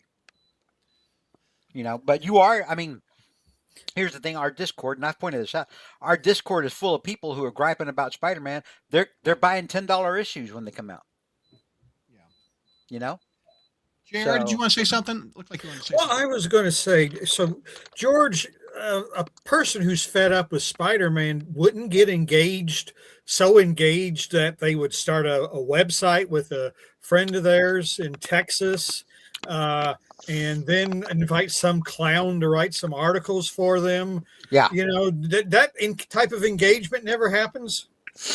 Well, I mean that was definitely an engagement. I don't think it's necessarily the engagement they wanted. I remember at one point Bill Jamis told I think it was Newsarama that if I didn't exist, he'd have to invent me. I guess I was like a boogeyman for them for a while. But I don't think it's necessarily the engagement they want. But I think Brever's just happy if people are talking about it either way, even if it's bad or good. Yeah, and the mentality of any press is good press. And in his mind, that equals sales. Apparently, that's not the case. Yeah, because apparently, absolute Batman George, sales so many times people are finally starting to actually vote with their wallets. Yeah, that's eventually going to happen. So, and I don't think the X-Men have been doing that good under Brevoort either. He is literally flooding the market. I know X-Men books have flooded the market in the past, but I buy the 3 I've bought since the 80s: Uncanny, X-Men, and Wolverine. And when they went to this Age of Apocalypse or whatever it was, I dropped off for 4 months. What? Whatever that. Who else reads X-Men? Age of Revelation years. Age of Revelation, not Age of Apocalypse. But yes, I dropped off for 4 months. They lost me for 4 months because of that jackassery. So. You weren't an engaged fan, Brad? No, I was happy to have more money in my wallet. Especially buy a tank of gas. It was great. I know, right? Listen, all right, Brad, listen. Yeah, because I know you'll buy goddamn anything. So I'm proud of you for taking a stand and dropping something for 4 months. I'm actually proud of you. You've grown as a person. I have, and I appreciate it. I used to buy everything Marvel. I really did, but then books are $5 a book. Like no, I used to buy everything Marvel. Back when it was all like 75 60 cents, 75 cents. Yeah. All right, Christina, we have a secret. Are you ready to share what the secret is? All right, Aunt May's got a secret. In fact, let's tell me about this news topic. Oh, jeez. Oh God, I don't know. I think that's how we start the article. Oh God, I don't know. No, it seems like Aunt May, maybe she's going to reveal to Peter finally that she knows he's Spider-Man or something. So it's the talk they're calling it. So the talk. The talk. Sounds like trouble's brewing. Oh God. Aunt May drops a bombshell. By the way, we'll discuss this tomorrow on ASM Reviews. Did you notice that Aunt May called him Slick Rick? And we've been calling him Slick Rick for like 5 months. And all of a sudden it catches on and Aunt May's like, hey, Slick Rick. That's Aunt May's boyfriend, by the way, George. Big Rick. Big Rick. Oh, we call him Big Rick. Oh, she called him Slick Rick. I thought he said matched up what we've been calling him. What the hell? Yeah. Aunt May's got another man. The Black Widow's going to strike again and kill him too. Anyway, let's see what the press release from Marvel says. Aunt May drops a bombshell. What else we got? So we're 5 issues from 1,000. Oh no, that means Jared's going to go. No, he's not going to die. Where does it talk about what can fans expect from the revelatory issue? There is so much to say, says Joe Kelly, about this issue. It's heartbreaking, for one. Some of the most honest and emotional stuff we've done. Pat Gleason delivers a powerhouse performance and captures everything I'd hoped for. It's also one of those times where you can honestly say, this changes everything. A family secret comes to light that rocks Peter and May to foundations of their relationship. It's huge and it has ramifications past issue 1,000. I try not to oversell things, some of the moments, but this is a big one. Christina, what is it? What is it? You think it's, I've known you were Spider-Man since you were 15. Do you think that's it? That's what people were speculating online, that's what it might be, but it's been done. Yeah, I know somebody joked that she's Peter's mother or something. It's like, no. Josh just did the trouble. The trouble. Yeah. I don't put it past Marvel to try to do something stupid like that again. Hey, Marvel's proven they'll do something stupid before. That's absolutely a possibility. So I think that is the worst case scenario. That Aunt May is Peter's mom. I think that's bad. They Really did some similar thing before during Spencer's run, right? With the kids. Just another super controversial story. I'm blanking on it here, but it's the one where with the kids, with the twins. Yeah. Yeah. What are you talking about? I don't remember. Since past. Yes. Oh, the Osborne twins. Okay. Yes, they did the big controversial thing, and they brought it back here. I wouldn't. They retconned it. Yeah. Josh, what's the big reveal from Aunt May? He's his mom. Okay. JR, what do you think the reveal is? That she and Ben are brother and sister. Oh, God dang. Okay. Oh, by the way, God. chat, if you have a theory what Aunt May is revealing, put it in chat. I want to hear it. George, what is the reveal from Aunt May? 5 issues from 1,000. That she can't see me on camera right now. The what? No, my mom messaged me and she's like, I can't even see you. Adjust your camera. And then I went over to YouTube and I'm not on there at all. What do you mean you're not on there at all? I'm not on there at all. You just cut me off. It's Brad, Josh, JR, Christina. I'm not there at all. What? Yeah. All right, let's go to YouTube. Oh, we're going to do some Inception stuff here. Let's go to YouTube and I'll pop it up. All right. Let's see. Whoa. Okay, let's go live. How do I not see George? George is... You're right there.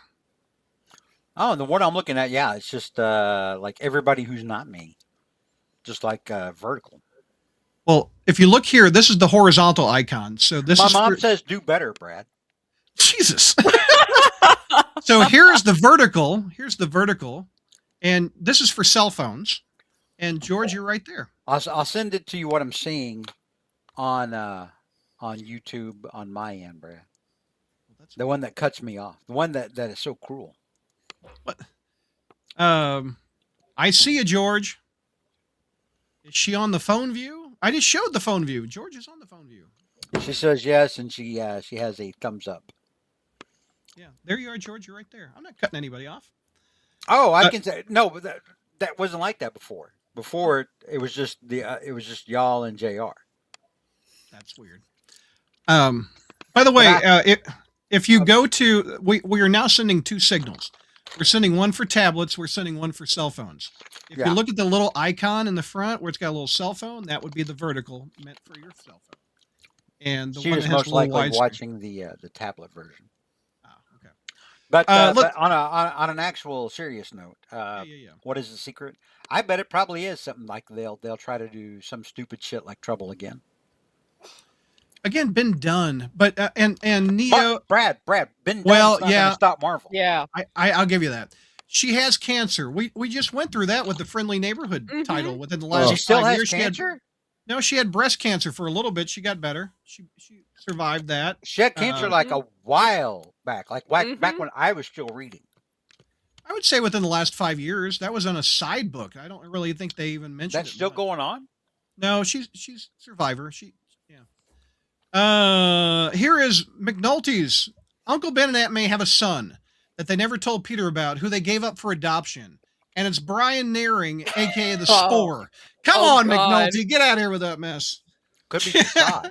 Could be facade, JR. Hey, careful. He's been right about a lot of stuff in the past. Yeah, he has, but that's real bad. McNulty manifests that shit like I was talking about earlier. Puts it out in the universe and it just takes form. Yeah. Well, if you look at it, this is obviously his buddy turns into Spore. Mm-hmm.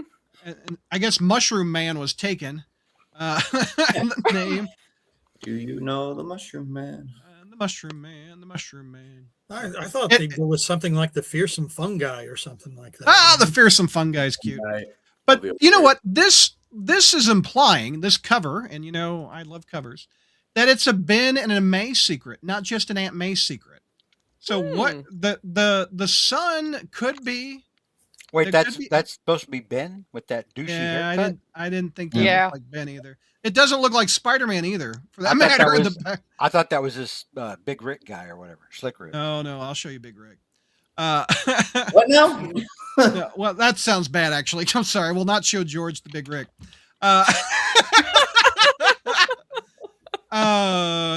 George likes that.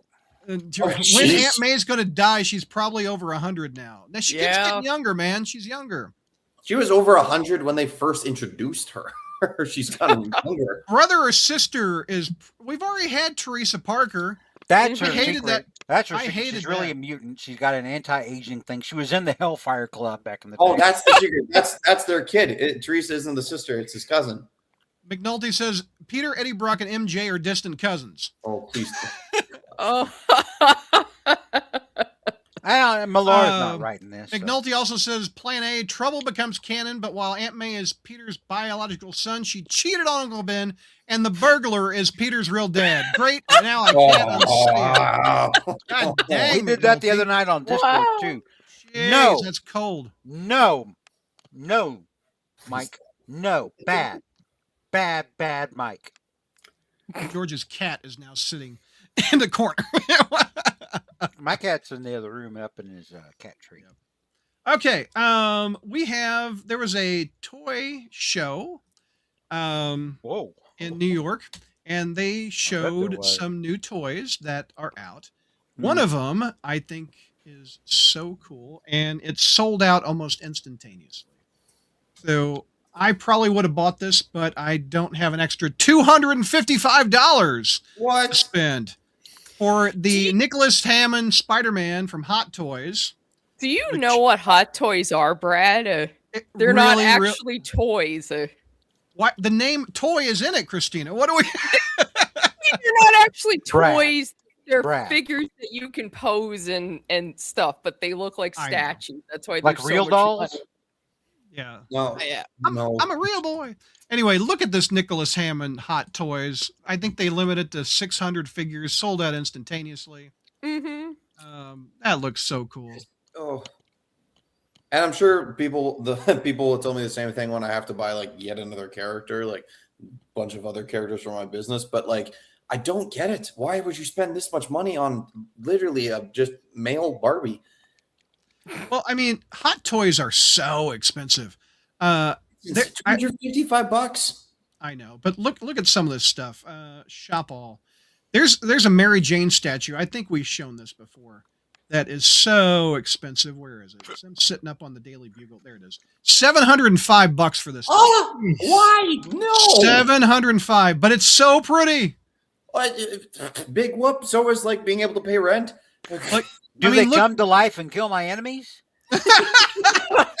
Look how cool this looks. I mean, if money was no object, this would be on my shelf. It is. It's a lot of objects. It's 705 Yeah. objects. What? I know. There's a big object, Brad. Who is this for? Who is this for? Who buys this stuff? Who can People who afford have this? way too much money. Yeah. Yeah. And look at this one. This one's fun. This one's more reasonable. It's $100. This is the pointing. Well, I get it. You got to buy two of them. You got to get two of them so you can do the pointing meme. See? Yeah. Hell Yeah. with that. Yeah. I think that's cool. But Hot Toys has so much cool Spider-Man stuff. But my God, the price. The price is just astronomical. Nuts. JR, didn't you say you have a limit of how much you buy? Isn't it like $30 or 25, 50? What's your limit on a Spider-Man thing? $50 is pretty well my limit of what I would spend on anything, unless I really, really, really, really had to have it. And I have not, like, for example, I've never bought any of the Bowen statues. I don't buy any of the Green Goblin statues. I mean, I just can't justify it. It's just $360 for this thing. God bless. JR, is it something that like if like Brad says, if money's no object, you would want that? to be honest, sometimes, well, one, I am a man of great principle. Right. And I'm the Queen of France. And I mean, spider history, for example, is a example of my principles of morality and truth telling. But seriously though, I just kind of have a moral. I even if money was no object, I don't think I'd buy it. It's like even if you were rich, there are things that you just would not buy, and I just find it very offensive. Get rich by not buying all this stuff. Yeah, I just find it very offensive because ultimately it's like Marvel hates the older fans. Obviously, they've always hated the older fans, but yet they make products that only older fans could buy. Absolutely. Have the money for and desire to buy. Yeah. I mean, it's like, so they market, they don't want them reading their comics, but then who do they want? They want them buying all this other stuff. So now I just have if money were no object, I would have got some of the Bowen statues for the Green Goblin, like the bust. Those were cool. Those were cool. But no, I just, I not $750 for the I mean, as cool as it looks, absolutely not. Even if I had $1 million. So I'm the opposite of JR. I would have a whole spider room. We're going to do a spider collector tour with my friend Marvin. He expanded onto his house. He built his wife a office, and I showed some pictures to JR. He built a Spider-Man room, and he's been stacking it and putting stuff all over it. So yeah, I wasn't looking at the Spider-Man room, though. You sent me several pictures, and the one I was looking at was not of his room. You already have a Spider-Man room, Brad. I do, but it'd be a whole. It'd be more than a room. 2 spider rooms. You got your office and a. Yeah. Let's just say it would go bigger. It would go bigger. Heard that one before. Yeah, it was Slick Rick. Now, diabetic Superman, this is a pretty good theory. Aunt May is actually Uncle Ben's killer. What if she accidentally shot him and the burglar didn't? Whoa, no. What? That's different. I've not heard of that. How is she going to be like outside the wrestling match? What? Remember, Uncle Ben got shot when the dude escaped and left. I don't think he got murdered at home. Yes, he did. In the comics, yeah. What if Aunt May came downstairs because Ben was looking for the... You're thinking of the movies. No. Yeah, he did, because I remember Aunt May already told Peter she blamed herself for it back when she found out he was Spider-Man in JMS. What if Because he was like, it's my fault Uncle Ben died. And she was like, no, it's my fault. We got in this huge argument. I was being a bitch, and it drove him away. If he hadn't left the house, he wouldn't have got killed. I don't mind that theory and if it is tied to a conversation, I know you're Spider-Man. What if Aunt May came down with a gun and accidentally shot somebody in the dark and it was Ben? And then Peter is like, you know what? I thought I'm responsible for Ben's death. Maybe Aunt Anna, was out, had a little too much to drink, wound up, slamming into somebody. She pulls into Aunt May's driveway. There's a dead dude on the front of the grill, and Aunt May helped her hide the body. This is that's almost worthy of an issue 1000. I don't know. No, that would not be. No, neither one of you on the bottom. What do you guys think on the top? You don't like that idea? I don't know. Can we please not refer to you guys on the bottom and you guys on the top? George doesn't like being a bottom. You don't like being a bottom. Oh my God. Oh, McNulty's on my side. The Aunt May killing Uncle Ben by accident when trying to shoot the burglar is something I could easily see. Mm-hmm.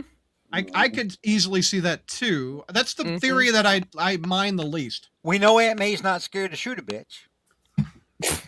Remember that Conway issue, I think, or Wolfman, where she's putting a gun on Spider-Man with Doc Ock? Yeah, I remember that. Yeah. Aunt May knows how to use a gun. What? The Hulk killed Peter's parents? What? Okay, I haven't seen that. I've seen that in a deleted scene. Captain America saves Peter, young kid Peter, and his parents. Okay, we're gonna take you to the toy fair. Where was this held? Was it Chicago? I don't know. Anyway, here's a lot of Marvel and Spider-Man toys coming out this year. So we got these. What do we got? These little. This looks like this Disney chibi crap. Or what was it? Two Squishmallows or something like that. No, he's talking about the Zums. Yeah. Oh yeah, I don't like those.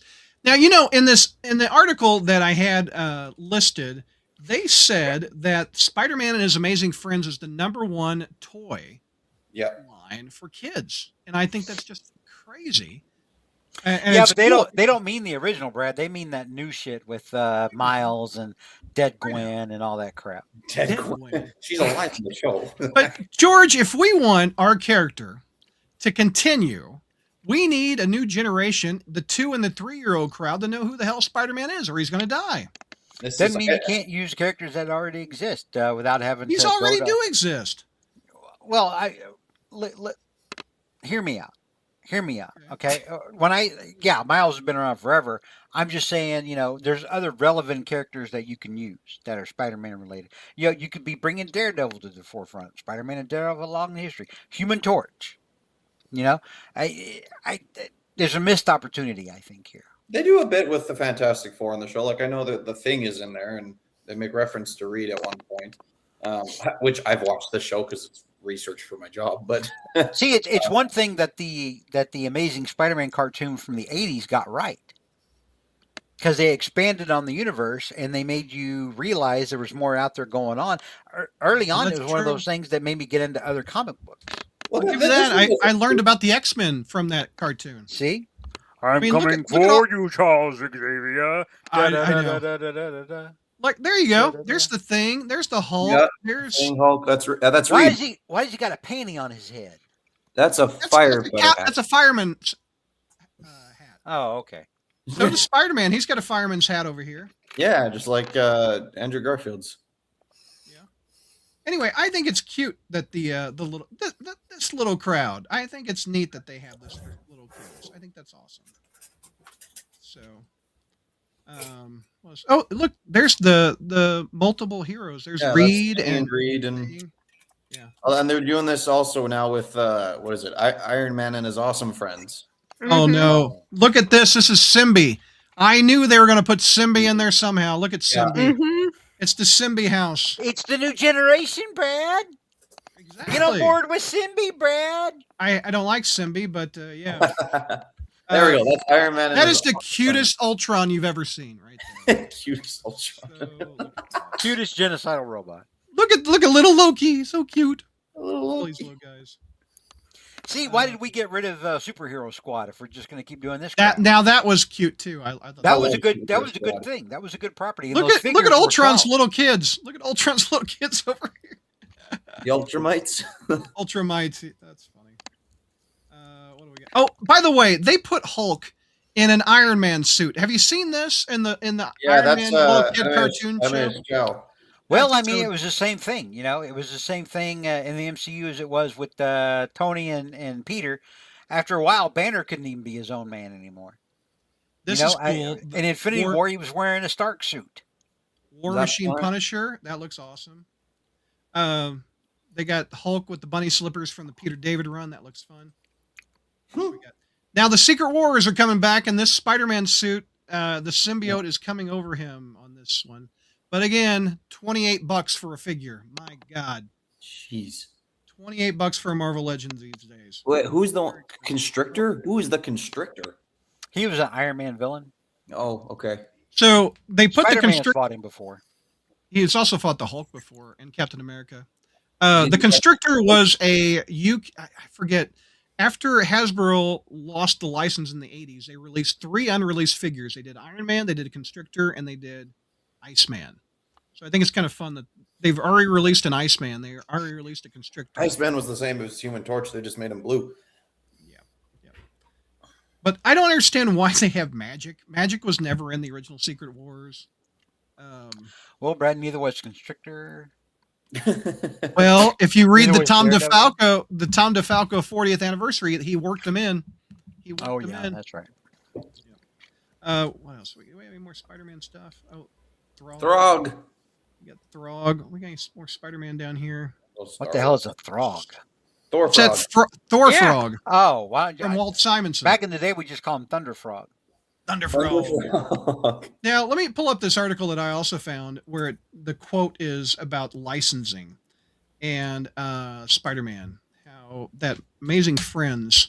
Spider-Man is usually the king of all the licensing Mm-hmm. when it comes to like superheroes. Let me do a search for Spider-Man.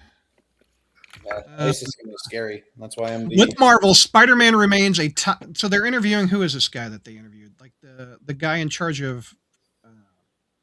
Who's the interview with? Let's see here.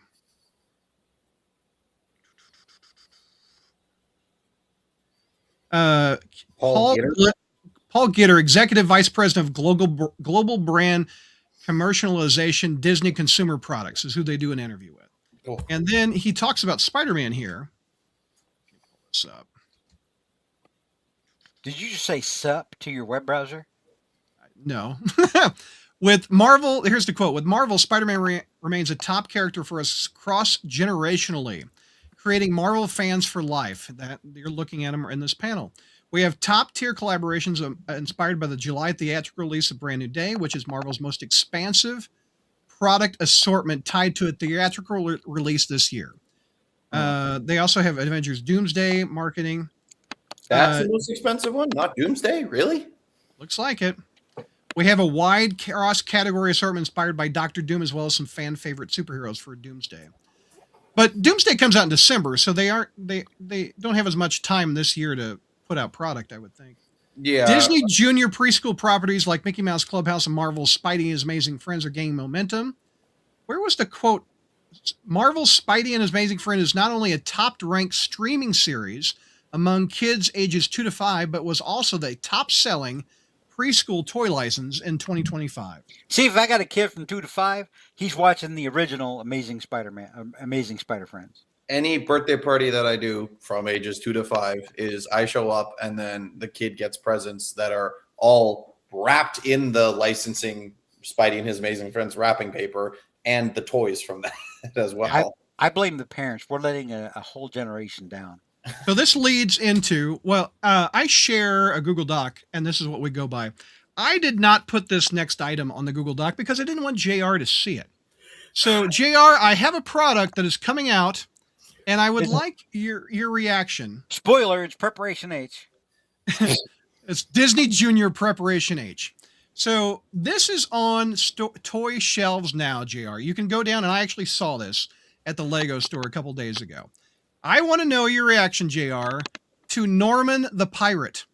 This is Team Spidey pirate ship. Norman has a pirate hat on. Water and I'm gonna blow some pictures. There he is right there. There's Pirate Norman with a treasure map in his hand. JR, reaction. Well, at least it's better than the goblin dinosaur that Spidey. Oh my God. Let's take a look at this Spidey pirate ship. He's coming for Lego. that booty, JR. Why does Spider-Man have a hot dog? Spider-Man needs a hot dog real bad. Okay, anyway. Spider-Man's coming for Gwen's booty, JR.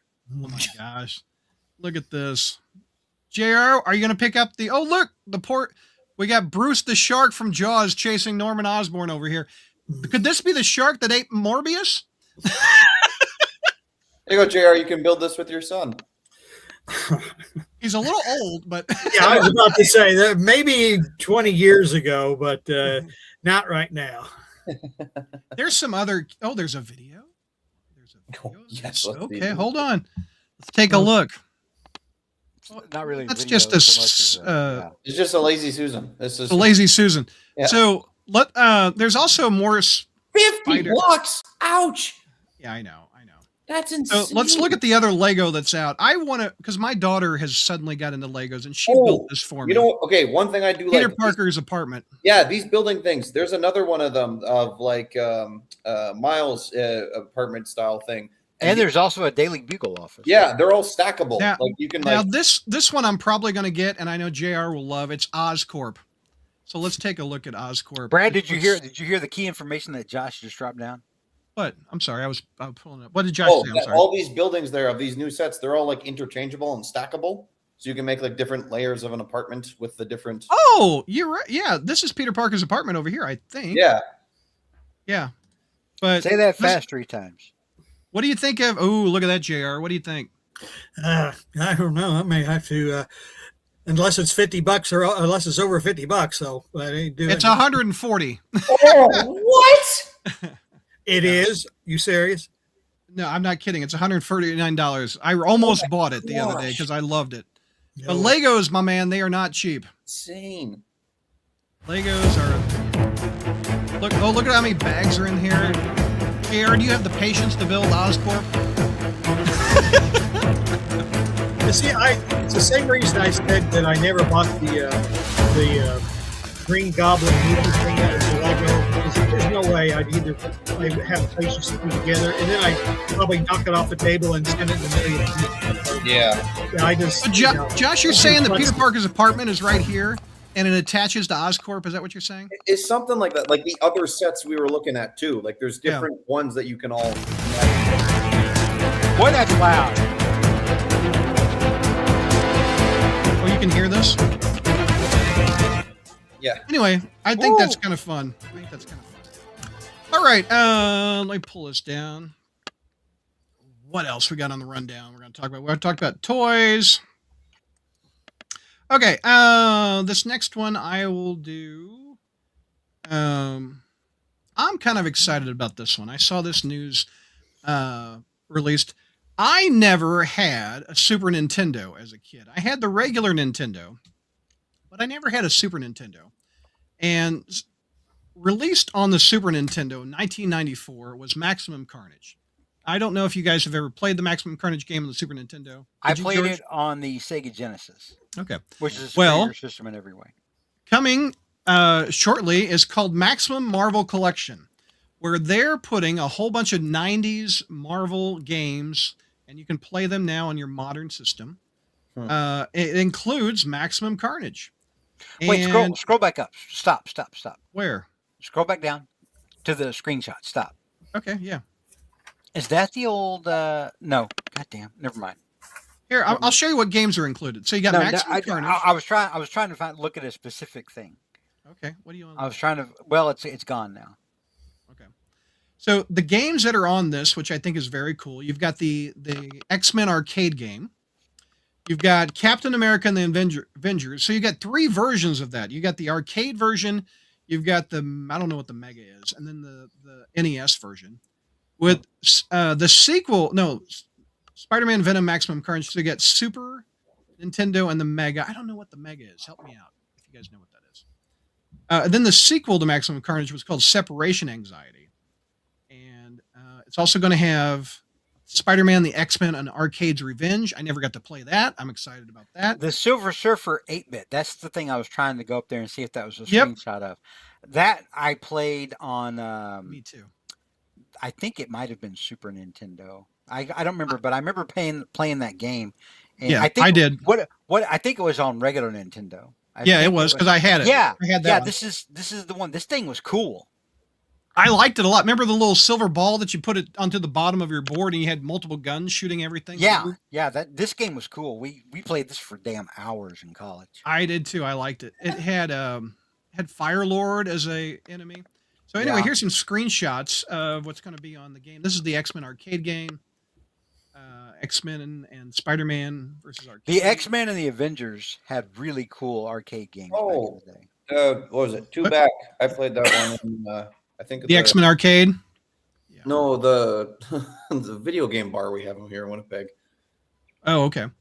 That X-Men game, I remember it had like 5 joysticks on it. One person could be Wolverine and this is the one there. Yeah, everyone can play together. Now, this is like the Game Boy version. This will be on it, which is Spider-Man versus Arcade with the X-Men. I had a Game Boy either. But here, and of course, these games were made 4x3. So on your widescreen TV, you're going to have some bars. It looks like they put the cover art over on the side. Oh, that's kind of nice. But yeah, and this is Captain America and the Avengers. So I looked into this because I'm like, oh, sold. I've always wanted to play this. So what I understand is on March 27th, it's going to be a digital release. And so you can go to your PlayStation store or whatever and download it. But if you want a physical copy, which is, I kind of like physical copies, you have to go to this limitedrungames.com and you can get a physical box. And you get, what do you get with it? You get a sticker sheet and a booklet and a foil cover. Whoa! I know, and you get a disc. So you want a disc. So I'm gonna pre-order that. That would be the whole point. Would be the disc. Yeah, I want the disc. I don't want to download it and have it on a hard drive and swap it. So well, here's the thing, and this is why, like, physical media is making a big comeback. Mm-hmm. That way, you have it and no one can take it away from you. Yeah, you own it rather than they just decide to stop releasing it on there. And then there's been a lot of games recently where they'll take them off of whatever platform you bought them on. Yeah. And so I'm excited. Anybody else excited for those games besides me? I mean, I played them a ton back in the day. I feel like I've already done my time. I'm sure. I'm glad that a lot of other people will play them for the first time. They're a lot of them are quality. Some of them are crap. But which ones did you like the most of the one we just talked about? Probably the Avengers and the X-Men arcade games. Yeah, they were just really cool. I played the NES Spider-Man game and I didn't think it was that good. It had Eric Larson art on the cover, and it was Spider-Man versus Sinister 6. Yeah, there was an NES X-Men game too that you couldn't actually figure out. It was from the top down, and it was awful. Yeah, awful. Yeah, like you couldn't, and it didn't have like any documentation to explain what the hell was even happening. And you were just they were just like, here's a cartridge, have fun, kid. And you're like, However, that same company, LJN, who has a bad rap for doing video games, they did the Wolverine game, which I thought was solid. And NES also had that cool Punisher game. Oh, I love that Punisher game. I played the heck out of that thing. Oh, I love that. That was fun. The neighbor kids used to come over and watch me play the Punisher game. Yeah. JR, did you play Nintendo back in the 80s? Actually, I had the original. Actually, I played Marvel on the Atari. Yeah, me too. But I had the original, the Spider-Man and the Green Goblin, where they're just like pixel dots. 2600 Atari one. Yeah. And then I had the Spider-Man and the Sinister 6 one. That one wasn't that great. I still got that one somewhere. No, it wasn't. It is what it is. I mean, so. Okay. It is now time, 2 hours in. We are going to do some obscure spider-related topics. No other Spider-Man show will have these on it. So, JR? Well, 2 hours, isn't it time to sign off or whatever and go to the next show? No, we don't have another show tonight. Oh, that's tomorrow night. As long as we want, Jay. Well, right. Isn't it time for bedtime? I mean, no, it's time for you to bring the funny. Are you ready, JR? It's time for your grapefruit. Eat your grapefruit. JR, we're going to talk about some thieves. Take me through these people. Oh, jeez. Well, this is part of a story. Well, first of all, I gotta pop a new do open for this. Hold on. Oh, here you go. Yeah, everybody get comfortable. Yeah. Well, first of all, this story is from 2025. So Brad Douglas bringing you last year's news today. So, but actually, and of course, this is in Florida because we have all of our most fun criminals that come out of Florida. But anyway, there's two stories, and the second one is. I might as well call them white trash spider thieves or something. Basically, this couple lived in a van with two cats down by the river. No, almost as good though. In the Walmart parking lot in an RV with two cats. Now, here is how this crime started. Now, first of all, okay, you see that guy there? Yeah. He woke up one morning. He saw that sleeping next to him. He saw the two cats, saw that he lived in an RV in a Walmart parking lot, and he said, I want to die. Pretty well what every married man says at one time or another. Josh, take notes. I want to die. I'm going to commit a crime and hope that I die during the commission of the crime. Hopefully the cops kill me. So anyway, so hopefully, thinking that, well, of course, since he was going to go to Walmart, his wife thought she was going to go shopping, so she invited herself along, and and he said, well, good, I hope that the cops will kill her too.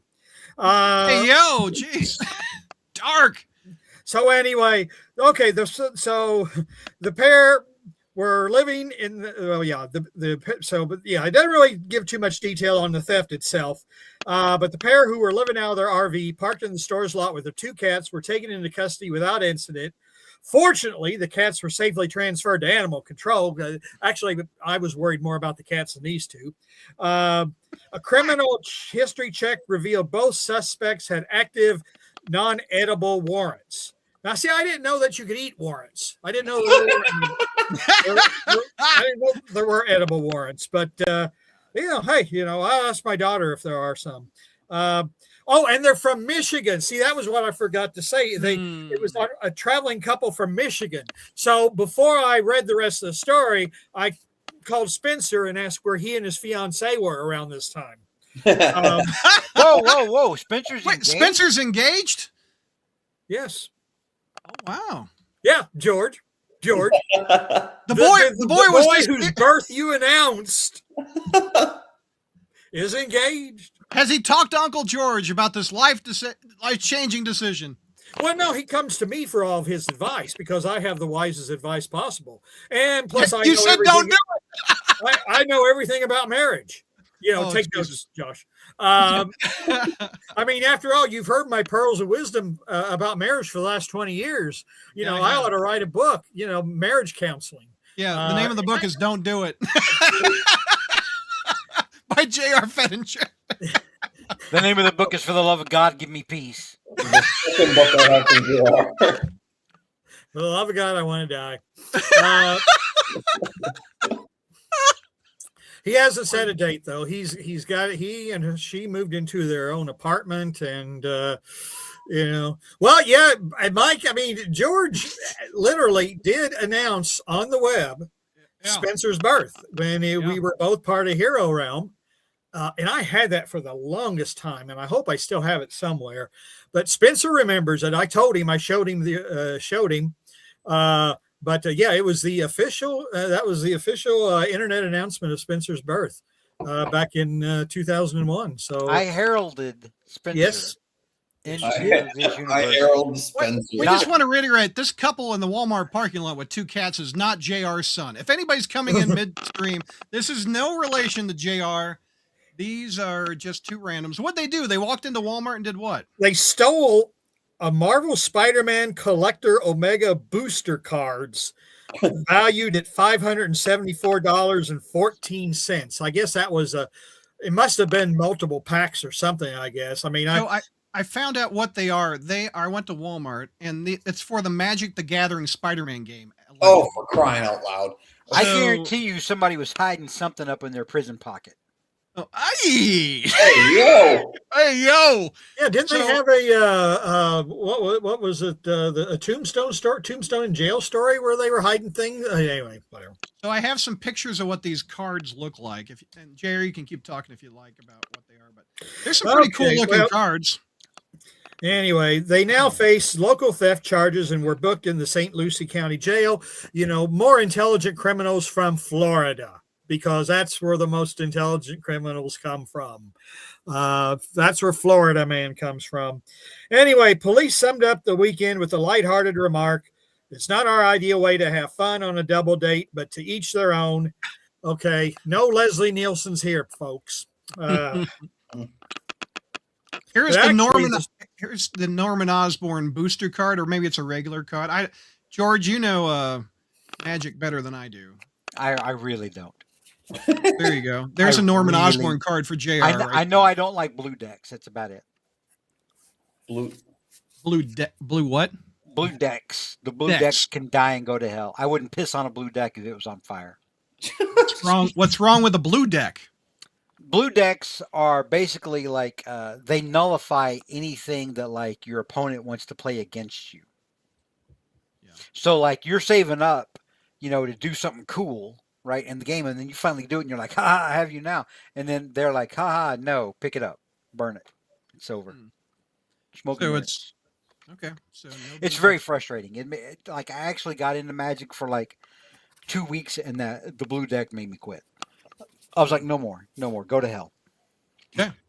Anyway, that's some pictures of the cards that were allegedly stolen by that couple in the Walmart parking lot with their 2 cats. And okay, actually, and I don't want to take up too, but actually, the first story I think is actually funnier than the Spider-Man story. Oh, let's go back to it. I did not see it. Let's take a look at it. The Airbnb party, and part of it is the way it's written. Because they're probably journalists from the Brad Douglas School of Journalism. But it was on Saturday. I'm not sharing it. Hold on, let me share this.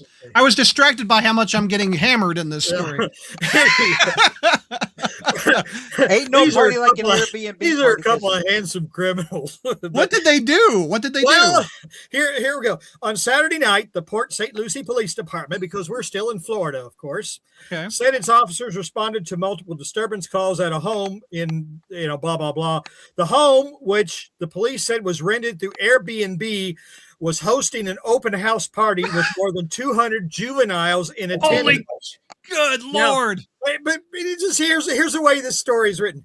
Police said it discovered rampant underage drinking and even a cover charge for entry. Okay, listen. Okay, listen. No, listen. Jeez. Cover charge for entry on a house party is legit. You've got to recover the cost of that keg somehow. Well, I'm not questioning that. It's just the way that it's like. Okay, I'm just saying before we lose our damn minds. They're about to send dozens of drunk teenagers out on the street, and they charge for entry. But it's even when you say something blah blah blah. Even basically, even is supposed to be something even worse, just as bad or even worse. So, you expect that it would be they discovered rampant underage drinking and even a stripper pole, or they discovered underage drinking and even Michael Vick running a dog fight in the backyard. This is a family stream, Fettinger. Wow. Anyway, but it's like, okay, they're going to send all these drunk kids out in the world. That's fine, but they tried to make money. I don't know. I just find that amusing. And then, of course, you look at these two. The host, 56-year-old Rosema Isaac, and her boyfriend, 39-year-old Logar Thylas or whatever. But anyway, if she's 17 years older than him, I think a DNA test is in order because I don't know that they're boyfriend and girlfriend. And if they are, then that should be illegal because they're probably related much closer than that. Anyway, sticky fingers. They were fully aware of the illegal activity. Okay, so what? Alleged. We don't want to get sued. Allegedly. What? So what? They were just sitting watching TV. The cops busted in and said, "Oh, by the way, there's 200 underage juveniles drinking in this house." Really? Where? But they were fully aware of the illegal activity. And these two were not invited. They were in a Walmart parking lot with 2 cats looking for Spider-Man cards. Not a fun double date or something at the end? Those two double dating. The best thing about this whole page is the look of the cop on the right, up there at the top on the sidebar. Just that's the look of somebody who's like 2 weeks away from retirement. He is literally Danny Glover from Lethal Weapon. Too old for this. He's literally just sat on the toilet and realized that there's a bomb rigged to it, and he's like, "Oh." All right, JR. Any more thoughts on the two cats down by the van? And no, well, I wish the cats good luck. I hope they get a better draw with their next set of owners. Yeah. I tell you, if I lived in an RV and if I was living in an RV with a couple of cats, I'd probably want to kill. I'd probably commit a crime, so I'd do suicide by cop as well. So, Binkman, this is a family stream, Fettinger. Tell that to Linus. That's how we start. I agree, Venkman. McNulty. I'm starting to think he's not from Oklahoma. I'm starting to think he's from Missouri, the show me state. He showed me something. Sure, I'll pay $200 if it means not showing my ID second teen, but doesn't fake ID cost less than that? If you're paying $200 for a fake ID, you're getting robbed. Marriage advice from JR is like food recipes from Hannibal Lecter. Mr. Comics is on fire tonight. Holy cow. If you're paying $200, he's given Hornacek a run for his money. McNulty wants to know if Spencer's wedding will be Spider-Man themed. Just so Brad, have JR cover it on Spider News. If you're paying $200 for an ID, it better be because somebody's cousin works at the DMV, and they're cutting it there. Okay. I was about to all say, right. Now I think about it. Maybe it'll be like the marriage of John Jameson and Mary Jane, and I'll be Jonah. So George, JR, I just got this, and you should put this on the groom's cake. I got the wedding pops. Mary Jane in the wedding gown, and Spider-Man has a wedding ring on his finger. This would be perfect on the cake. So they don't want it. Marvel didn't want it to admit it happened. They didn't want it to happen, but they're damn sure going to license it. But they'll sell the hell out of it to a guy that was there in '87. Yeah. Oh yeah. And they'll keep putting Mary Jane on variant covers. Oh yeah. It doesn't stop them from using Gwen. Gwen's dead. She got better. JR, we're headed to Peru. Oh. Wow. Marcos and is that the artist who works with Dan Slott? He was tangled. Did he get caught doing something? Not Narcos. Not Marcos Martin. Narcos. Troubled in Spider's Web. I will play the video here all over this. Oh, teams. JR, what's happening? Well, let's see here. Spider-Man did not get invited. There's my pumpkin bomb. That's where it went. Spider-Man was not invited to a party, so he got mad and called the cops, and they raided it. So I'll show you assholes. You'll invite me to your next party. Anyway, this is a drug case down in South America. So that's kind of like finding a drunk Irishman at St. Patrick's Day party in Chicago. So anyway, so it's November 3rd. Which 2025, and probably in Missouri, they're getting ready for elections to vote for more dead people. Anyway, so it's funny because it's true. Now the story says, wait a minute here, because I printed off another. I actually printed off what was really going on, and the pills are wearing off. Oh, there it is. Okay. For you or JR? JR, the pills are wearing off. You can tell. Well, yeah, the anti-Alzheimer's drug is starting to wear off. Anyway, all right. Anyway, when you look at this, Spider-Man obviously has been eating Halloween candy a little too much because this did happen around Halloween. And I don't even know if it's a real Spider-Man. It's a movie Spider-Man costume, so it's probably a knock. He's probably a fake Spider-Man. It's not the real Spider-Man, boys and girls. Just so you know. Just kind of like when you go to Walt Disney World, that's not the real Mickey and Goofy there, just so you know. Anyway. Shut your goddamn mouth. There's little children listening. My entire business, but continue. Yeah. Anyway, gosh. Police in Peru had their spidey senses tingling on Halloween. Yeah, I'll bet. And more probably. Because they busted 3 suspected drug dealers with the help of an undercover officer in costume as Spider-Man. So, I just kind of imagine this guy, the drug dealers, hey, what's, nothing suspicious. There's a guy in a Spider-Man costume just hanging around, nothing funny about this. Listen, if you're in Peru and it starts tingling, see a doctor and get rid of it. Anyway, you're in Peru and it starts tingling, see a doctor. There you go. So Spider-Man was knocking on the door of this drug house and said, "Hey, I was looking for my friend Harry Osborn. Is he here?" Here the 3 folks who were arrested on Halloween by Spider-Man and company were allegedly involved in drug trafficking. Wow! Oh wow! And you're going to tell me Al Capone was a bootlegger, huh? Okay. And police say they seized 2,100 packets of cocaine paste. So I guess that's what kids in school lick in South America, right? Cocaine paste. So anyway, but anyway, cocaine. Actually, when it said the story was based in Peru, I was hoping that it was Frank Castle going after Joran Vandersloot, but apparently that would be based. So, but anyway, here's what really happened, boys and girls, because Uncle JR does his research. Maybe not as much as the incredible, what's his name? The Credible Hulk, who always Mark Alford, cites his sources.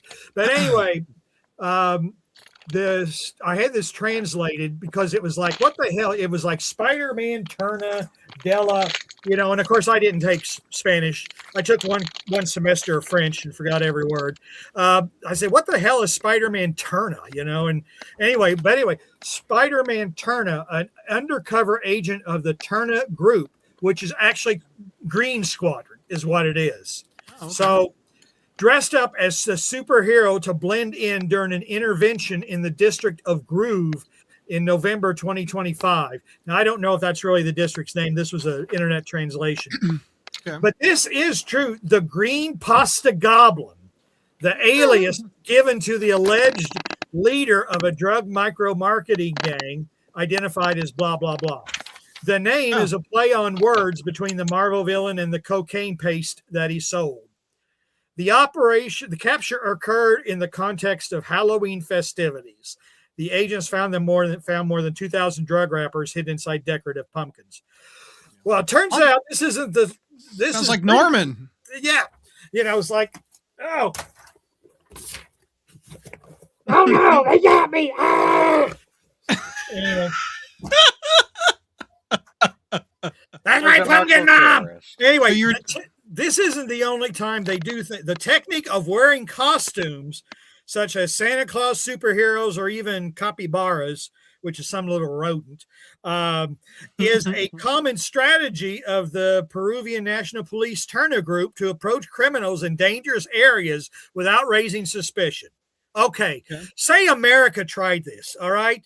You're going into like the South Bronx or East LA or whatever. You're dressed as Spider-Man. Yeah, nobody's going to be suspicious, right? You're not going to raise any suspicion roaming around in the ghetto dressed as Spider-Man. But to each his own. So anyway, boy, I hate to see Marcos get tagged. I wonder who Dan's going to have draw his story. So. Anyway, that is another edition of Spider Morons, brought to you by the Brad Douglas News Service, where we get all our news from a hoarder's house that we raided all the newspapers and just, in fact, that's why Brad's a teacher instead of a journalist these days, because they finally found out that he was getting all his news stories from a hoarder's house. He stole all the newspapers. He was reading them, but being Missouri, I'm so sorry. His audio just cut out. I can't quite understand. I think he was doing a compliment towards me, but let's check back in with the audio. All right. Welcome back, JR. Anyway, Missouri, and then it's still going in and out. I'm not quite. Anyway, thank you for that in-depth report. In Missouri, God dang audio. Anyway. Thank you, JR, for that investigative reporting from 5 months ago. Hey, it's more recent than a lot of the stories you put on here. Well, we don't do Spider News, but a couple times anymore. I'll never forget, like one time you made JR. You made JR cover something from like Wizard magazine, and he was like, "Breaking news from 1997." Oh my God! Okay. Before we do there's still the infamous never aired Spider News story about the poor 7-year-old that got hit by a car. And Brad was like, "Bring the funny." Yeah. He said, bring the funny. And I'm reading this, and it's a story about a 70-year-old kid who got in a hit and run. And he's wanting me to bring the I did funny. not read the whole thing. I apologize. And George kept interjecting. But Brad, he's making fun of Brad, not the kid. So, but anyway, Brad, if you give me a story about somebody dressed as Spider-Man, an ICE agent dressed as Spider-Man, I am not doing that one. I am not doing that one. That would get the crawl space offices firebombed. I would agree. That would raise some stink. Okay, before we do final thoughts, I want to tell you that we're going to be back tomorrow night. If you enjoyed what we were doing, we've got 3 big shows coming up tomorrow night. We're going to review. Well, yeah, this is George is gone. This is after tonight. He's gone. We're going to review the wrap up of Spider-Man in Space. Again, this is going to start at 6 p.m. Central. We're going to review those issues. And then we're going to do another stream. And this is going to be the beginning of us reviewing Death Spiral. Oh. So we've got the Death Spiral one-shot. We got ASM number 986. We can't do that without George. We have to have George for this one.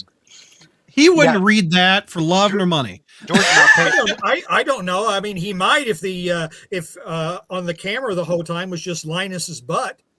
George is not paying for this crap. I can't imagine George on a monthly show debating why Mary Jane is in the symbiote suit. I mean, he would just it would blow his mind. He couldn't take it. Anyway, that show is going to take place at 8 p.m. Central. If you'd like to join us for that, and I booked an hour and a half for that one since we've got 4 issues we're going to plow through. And then we're going to do even more issues. Oh. And this is exclusively for our Patreon show. If you want to see it, it's at patreon.com/crawlspace. We're going to do the last issue of Ultimate Spider-Man number 24. George started reviewing that months ago. And then I dropped it because it was boring as hell. Nothing was happening. Dropped it. We're going to also... And then I read on Discord where people started saying the same thing. But like a year and a half later. Yeah. Then we Ultimate Endgame is wrapping up the Ultimate Universe. We got the issue of Venom that we missed.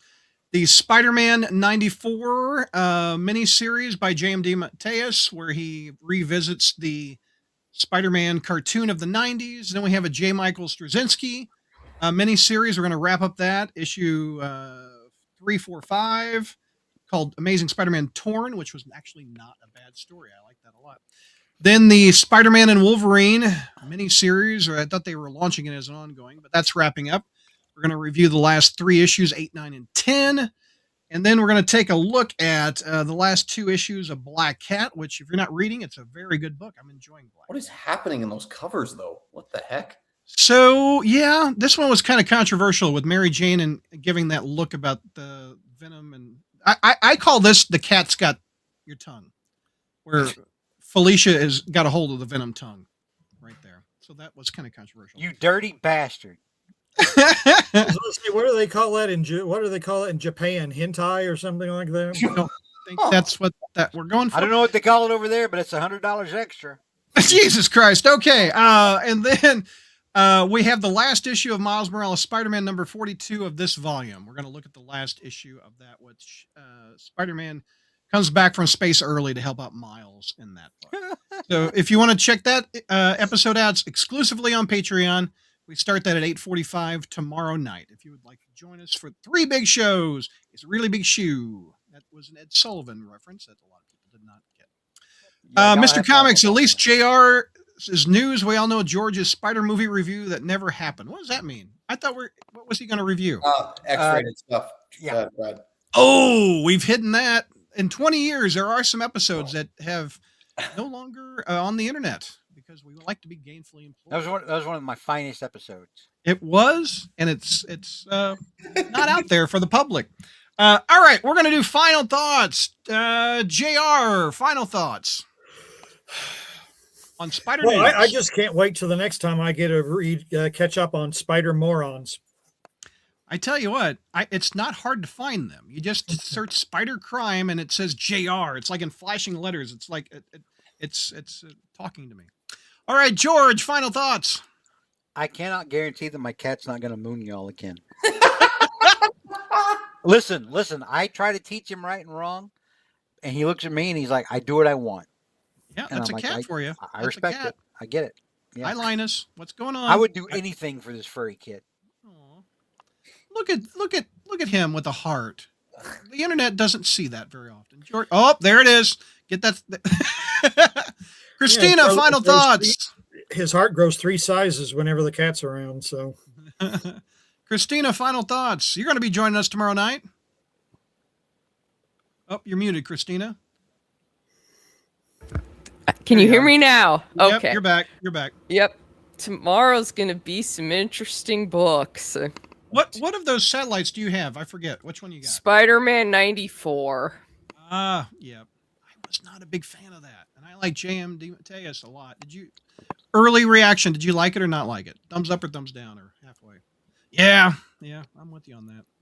All right, Josh, final thoughts, my man. Yeah, no, I second what Christina said. Tomorrow night's going to be interesting. I had some books to read.